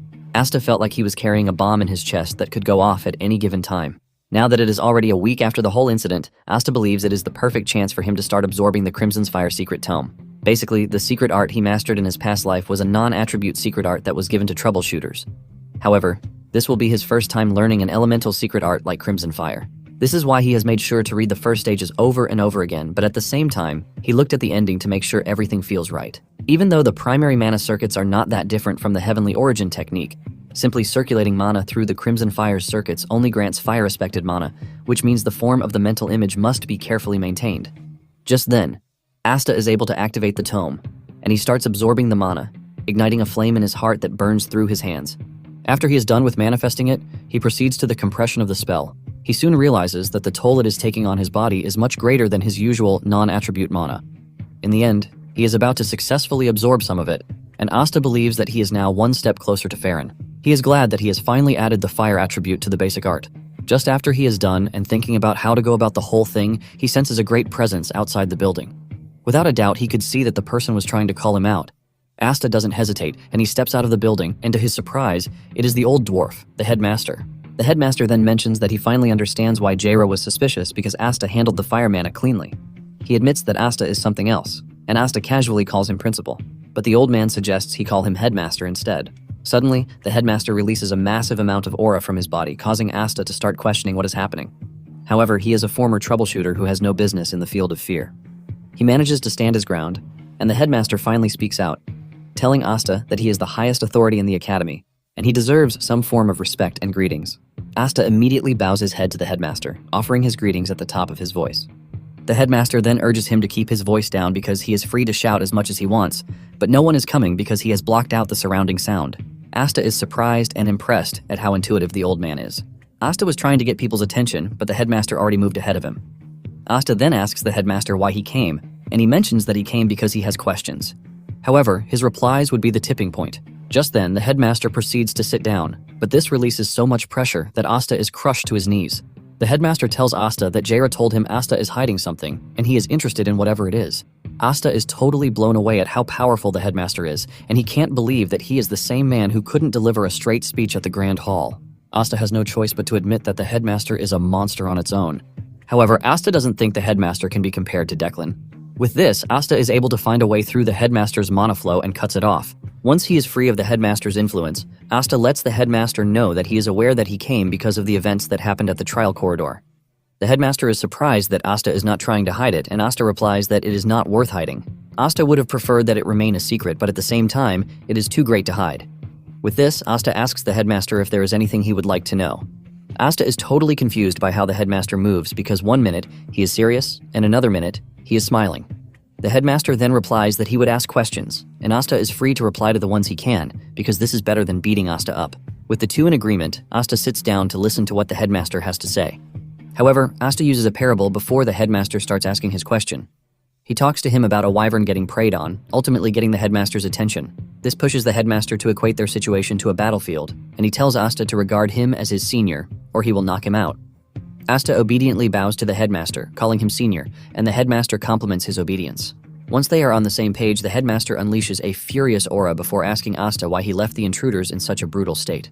Asta is surprised when he realizes that the headmaster's anger is directed at the intruders and not him. Asta then asks the headmaster what he plans to do about the whole thing. The headmaster replies that he is going to crush the intruders and their sponsors. In addition, he assures Asta that the emperor will grant his approval for the whole thing. He also plans to gather his old comrades, and when Asta hears this, he figures out that he is talking about the war mages, or knights, who once fought alongside him. With this, he is pretty sure that they are not ordinary forces. Asta then replies that everything traces back to Declan, but the headmaster sees through Asta's BS. Asta is impressed by how sharp the headmaster is because it would have been nice if he were able to pin everything on Declan. Asta finally comes clean, revealing that the culprit is Weimar. The headmaster demands to know if the two are from the Weimar family, but Asta says one of them is Friesen, a Magitech engineer. The headmaster wants to know if Asta has material evidence for this, and Asta teases him, asking if he is supposed to spoon-feed him with everything. The headmaster cannot believe how insolent Asta is. He then asks Asta how he knows about Weimar and Friesen. Asta then calmly explains everything to the headmaster. In the end, Asta is able to answer the best way he can without mentioning his regression or the grimoire. Even at this, Asta could sense just how pissed the headmaster is. After the headmaster is done venting, he expresses his impression that Asta wants to build a tower. He then tells Asta that he would be willing to fill the entire shelves of the first floor for him. Asta is glad to hear this, and he thanks the headmaster for his cooperation. The headmaster then tells Asta that he is willing to give him the admission ticket if he carries out a favor for him. The moment Asta hears this, he realizes that he might just find himself in a bind.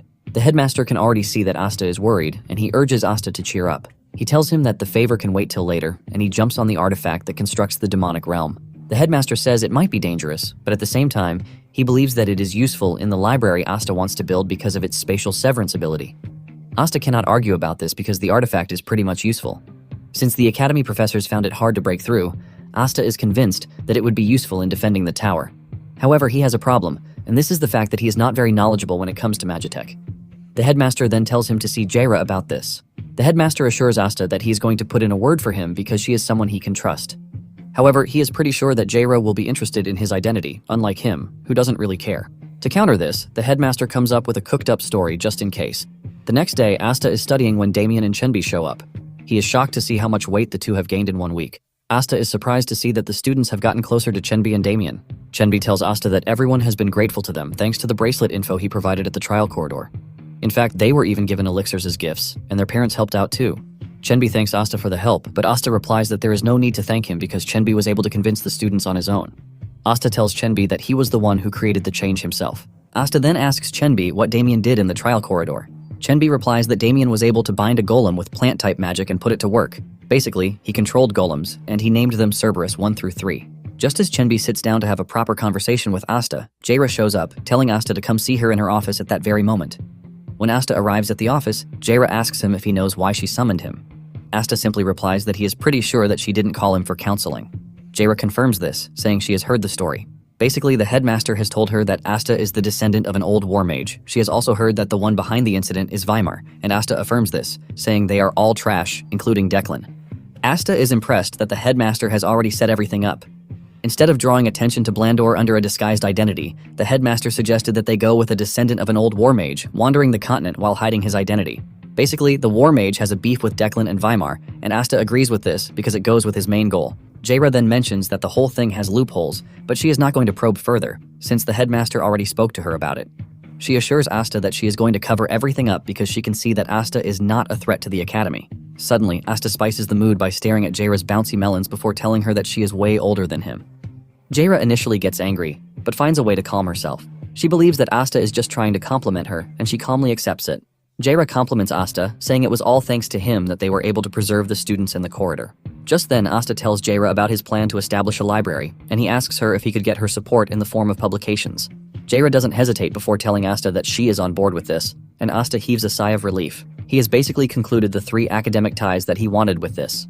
Jaira then moves to the main point of the way, which is the artifact, and she tells him that research into it could take a long time. Jaira mentions that there are risks attached to it, but she doesn't think this is a major problem because they can always just destroy it. However, she is mainly worried about the bad guys who will want to get their hands on the gauntlet. And with this, she is talking about the forbidden magic cabal, Salvatium. Asta is completely oblivious of this cabal, and Jaira explains that the cabal is a union of those who have mastered forbidden magic. Basically, they operate differently, but they have one goal, and this is to recreate the demonic realm. She is pretty sure that Friesen is connected to Salvatium, since he is the first to bring the whole thing to reality. Since Friesen is dead, Jaira warns Asta, telling him that the cabal will come after him in an attempt to recover the artifact. Jaira reveals that they are persistent enough to even rival Declan. She tells Asta that there is every possibility that he might die, even though she has no idea how strong he is. When Asta hears this, he gets even more excited instead of being scared because the thought of fighting the Salvatium brings joy to him. He plans to find them and trash them in hell. Jaira is surprised to see the type of funny and dangerous expression that is on Asta's face. Just then, Asta pulls out the gauntlet and he hands it over to Jaira, telling her to conduct research on it. Jaira assures him that she will, and suddenly, one of the assistants barges into the room looking all worried. He then reveals that the head of the Declan house, Farron, has just arrived at the academy, leaving a wave of shock coursing through Asta's body. The whole academy immediately goes into full panic mode, and the headmaster tells everyone to get their things right. The students are sent back to their dormitories, while security is tightened. The headmaster, Parun, and Jaira then wait to welcome Declan to the academy. This is the first time the headmaster will be seeing Declan, who became the head of the family at the age of 30 thanks to his great achievements. However, it is common knowledge that Declan's atrocities grew larger when Declan took over. Nonetheless, the headmaster doesn't want to react to Declan on the basis of this. At the same time, the headmaster is not pleased with the fact that Declan is riding into the academy. While it is customary that no matter how prestigious one is, they need to walk. Declan finally arrives at where the trio is waiting, and he asks them if it is time yet. The headmaster is confused by this, asking Declan what he meant. Declan then mentions that he heard about the attack on the trial corridor. The headmaster returns the same energy, telling Declan that he is saying what has not been confirmed. The headmaster is pissed that the Declan family is the one behind it, but Declan is acting as if he knows nothing. Just then, Declan lets off a fake smile before revealing that he came to the academy to offer his assistance. Declan unveils his pocket space as he talks about how he was able to capture those behind the attack. Sitting in his pocket space are the heads of those who are behind the attack, and he mentions that Weimar was the leader. Declan mentions that he did a clean job by wiping out Weimar and his children. Meanwhile, Asta is watching everything from a rooftop, and he is not surprised that Declan killed Weimar. However, he is worried about how perfect the timing is. He remembers that the only person he mentioned Weimar and Declan to is the headmaster, and Declan just happened to show up the next day. He wonders if it is just luck or if Declan is truly meticulous. Nonetheless, Asta is relieved that he finally has the chance to get to Declan in his current life, even though he is still way above his level. Some days later, the academy returned to the usual fun life that it always has. However, Farron had done something during his last visit. He mentioned his plan to send a direct descendant of Declan's bloodline as an academy undergraduate. Basically, he is trying to play the hostage card, which is only available to prestigious houses. Just as if he and the Imperial House had planned it, the Imperial House announced the enrollment of the third princess. Nonetheless, this is going to happen later, and Asta believes that it is going to happen the following year. To lift the spirit of the school, they organized the Pistoniki Festival. This is a victory celebration for academy students who had been mobilized during the Age of War. Asta believes that the academy is treating the trial corridor as equivalent to war, which is a good way to lighten up the mood. To further make it sweeter, the academy permitted alcohol, ultimately providing freedom for everyone. Even Damien was interested in drinking alcohol with the mercenaries. Just then, an announcement comes on, telling the students that the award ceremony is about to take place. Those who are interested in attending are told to gather in front of the Sage Hall. Even though Damien is not interested, Asta makes sure to drag him along. Asta is excited to visit the award ceremony because he wants to collect the reward for what he has done. After the headmaster is done with the speech, they proceed to the award presentation. The recipients are urged to come to the stage as they call out their names. The first person on the list is Dahlia, followed by Damien, and then Evelyn. There is also Chenbi and Asta, and as the five walk to the stage, Asta is left questioning exactly what Evelyn did to be given an award. Asta is worried about Evelyn because he doesn't remember anything about her in his previous life too. Nonetheless, Asta concludes that she must have done something worth noting during the trial corridor event, which earned her the award. When it is time to give Asta his award, he is given a top-grade elixir in an expensive box, and it is presented by the headmaster himself. After the award ceremony, Asta and his friends ran around the school and had fun until later that night. The school unleashed a bright fireworks display that caught everyone's attention. Even though Asta considers it a waste of money, he plans to launch one on the day he builds his library. Asta plans to stay at the top of the tower to see the ground. Asta's plan is to hold a festival that will last a whole week, and after this, he will organize the Sage Ascension ceremony. The next morning, the headmaster delivers a message to Asta via his white owl. The headmaster tells Asta to meet him at the usual place, and Asta immediately dives out of the window toward the arranged location. The location is a deserted building that was once used by troubleshooters in the past. This basically makes it the perfect place in the academy for secret talks. Asta steps into the building, and he is surprised that the headmaster has brushed it up to make it look nice. Once they have settled in, Asta asks the old man why he called for him so early in the morning. The old man then reminds him that he owes him a favor. This is when it finally dawns on Asta that he traded a favor for the library pass. The headmaster then reveals that the favor is an easy one. Basically, the headmaster wants Asta to deliver a letter to his friend. Before taking the letter, Asta already knows it is not going to end well. Asta asks the headmaster where he is supposed to go, and he reveals that his destination is the Hammern Great Forest, where the target has hidden himself. Asta is shocked when he hears this because the Hammern Great Forest has been preserved since ancient times, and there are loads of monsters and magical materials lying around. Asta cannot believe that the headmaster is telling him to find someone in such a place. The headmaster teases him, saying it is not supposed to be difficult because there are other people living there too. He urges him to check a few base camps and he will definitely find him. Asta is worried about the dangers, and just as he is about to complain, the headmaster cuts in, saying he forgot to tell him that he had already prepared something beforehand. The headmaster places the list in front of Asta and is left dumbfounded. Everything on the list is really expensive and rare. The headmaster then asks him what he wanted to say, but Asta quickly swallows his words before telling the headmaster that he is up for the task. Basically, the reward for the mission is just too great for Asta to afford to refuse. Asta is basically blown away by the level of rewards he's been getting lately. In addition to this, he managed to get the Iracane Workshop Artifact Production Voucher, which is a production voucher from a prestigious workshop where even noble houses step back and wait till it's their turn. Thanks to all of these, Asta just can't say no to the headmaster's proposal. The headmaster then reveals that he had plans to call the target back to the academy, and with the Demon Realm and Declan's fuss, the headmaster believes it is time he finally receives help from his said comrade. However, the dude claimed he was attending to something personal, which is why the headmaster wants Asta to go over there and help the dude sort out his personal affairs. In the end, Asta managed to squeeze out more compensation for the mission before he finally left the meeting. After the meeting, Asta thinks of his next plan. He had initially thought of increasing his mana capacity, using the top-grade elixir, but now that he has 3, he believes that there is no need to be fixated on mana capacity. Since this is the case, he concludes on a technique that was created by referencing the knight's reinforced body, which is achieved through ether. And this technique is known as mana limbs. It is basically a technique that lets someone like Asta surpass the limits of a troubleshooter in his past life. With this in mind, Asta is glad that he is about to finally upgrade the frail body he has. He is ecstatic about the fact that he is a mage, but he is also about to gain knight abilities. Without wasting time, Asta sits down to absorb one of the top-grade elixirs. He follows the same breathing technique, but this time he poured every drop of the top-grade elixir's mana straight into his body. This allows mana to soak into every joint, muscle fiber, and nerve cell. In just a minute of taking it in, Asta's body starts burning up thanks to the firebrand. However, he is able to maintain his focus and move past the first limitation. He continues to move slowly by circulating the mana through his entire body and not the mana circuits. After this, he injects the mana into the muscle fibers, ultimately pushing his body to the extreme. This causes him so much pain that he feels like he is being torn apart. At some point, he thinks of stopping, but he still proceeds further. He pushes to the last strand of energy in his body, but in the end, he is able to succeed in acquiring the mana limbs. In fact, he believes that he has exceeded what he wanted to reach. Even though his durability can't fully support the output, he is pretty confident that his reinforced flesh wouldn't allow him to lose to a knight. He figures out that he is going to be a problem for knights when his body finally reaches the maturity stage. Asta then decides to try out his body's regeneration. He cuts himself and expects the wound to heal back up in like 15 minutes, which is the usual time in his past life. However, to his greatest surprise, the injury closes in no time, ultimately making it a troll-level regeneration. Asta cannot believe that he has somehow gained an unexpected bonus. He figures out that including the healing light tome from Wenji would basically make him invincible, like Damien, the monster of Blandor. Just then, he realizes that there is a slight presence of mana in his blood droplet on the floor. He tries to control, and to his surprise, this lets off a bright light, ultimately telling him that his blood reacts to mana. He figures out that the Blandor's family healing art will come a long way if he manages to get it right. Apparently, there is a proliferation formula for regenerating flesh and blood in the tome, and Asta starts considering the possibility of talking to Wenji about it. However, he discards the idea because he doesn't want anything to do with the dude. Asta then decides that he is going to talk to Lancy about it, since she will be coming over for a parent consultation very soon. Shortly afterward, Lancy shows up, and she expresses her relief that Asta and Damien are safe. She asks if there is any problem, but Damien assures her that he is doing just fine. Lancy then reveals that Gamo asked her to pass along a message concerning the Blandor inner lake construction and statue design that Damien proposed the last time.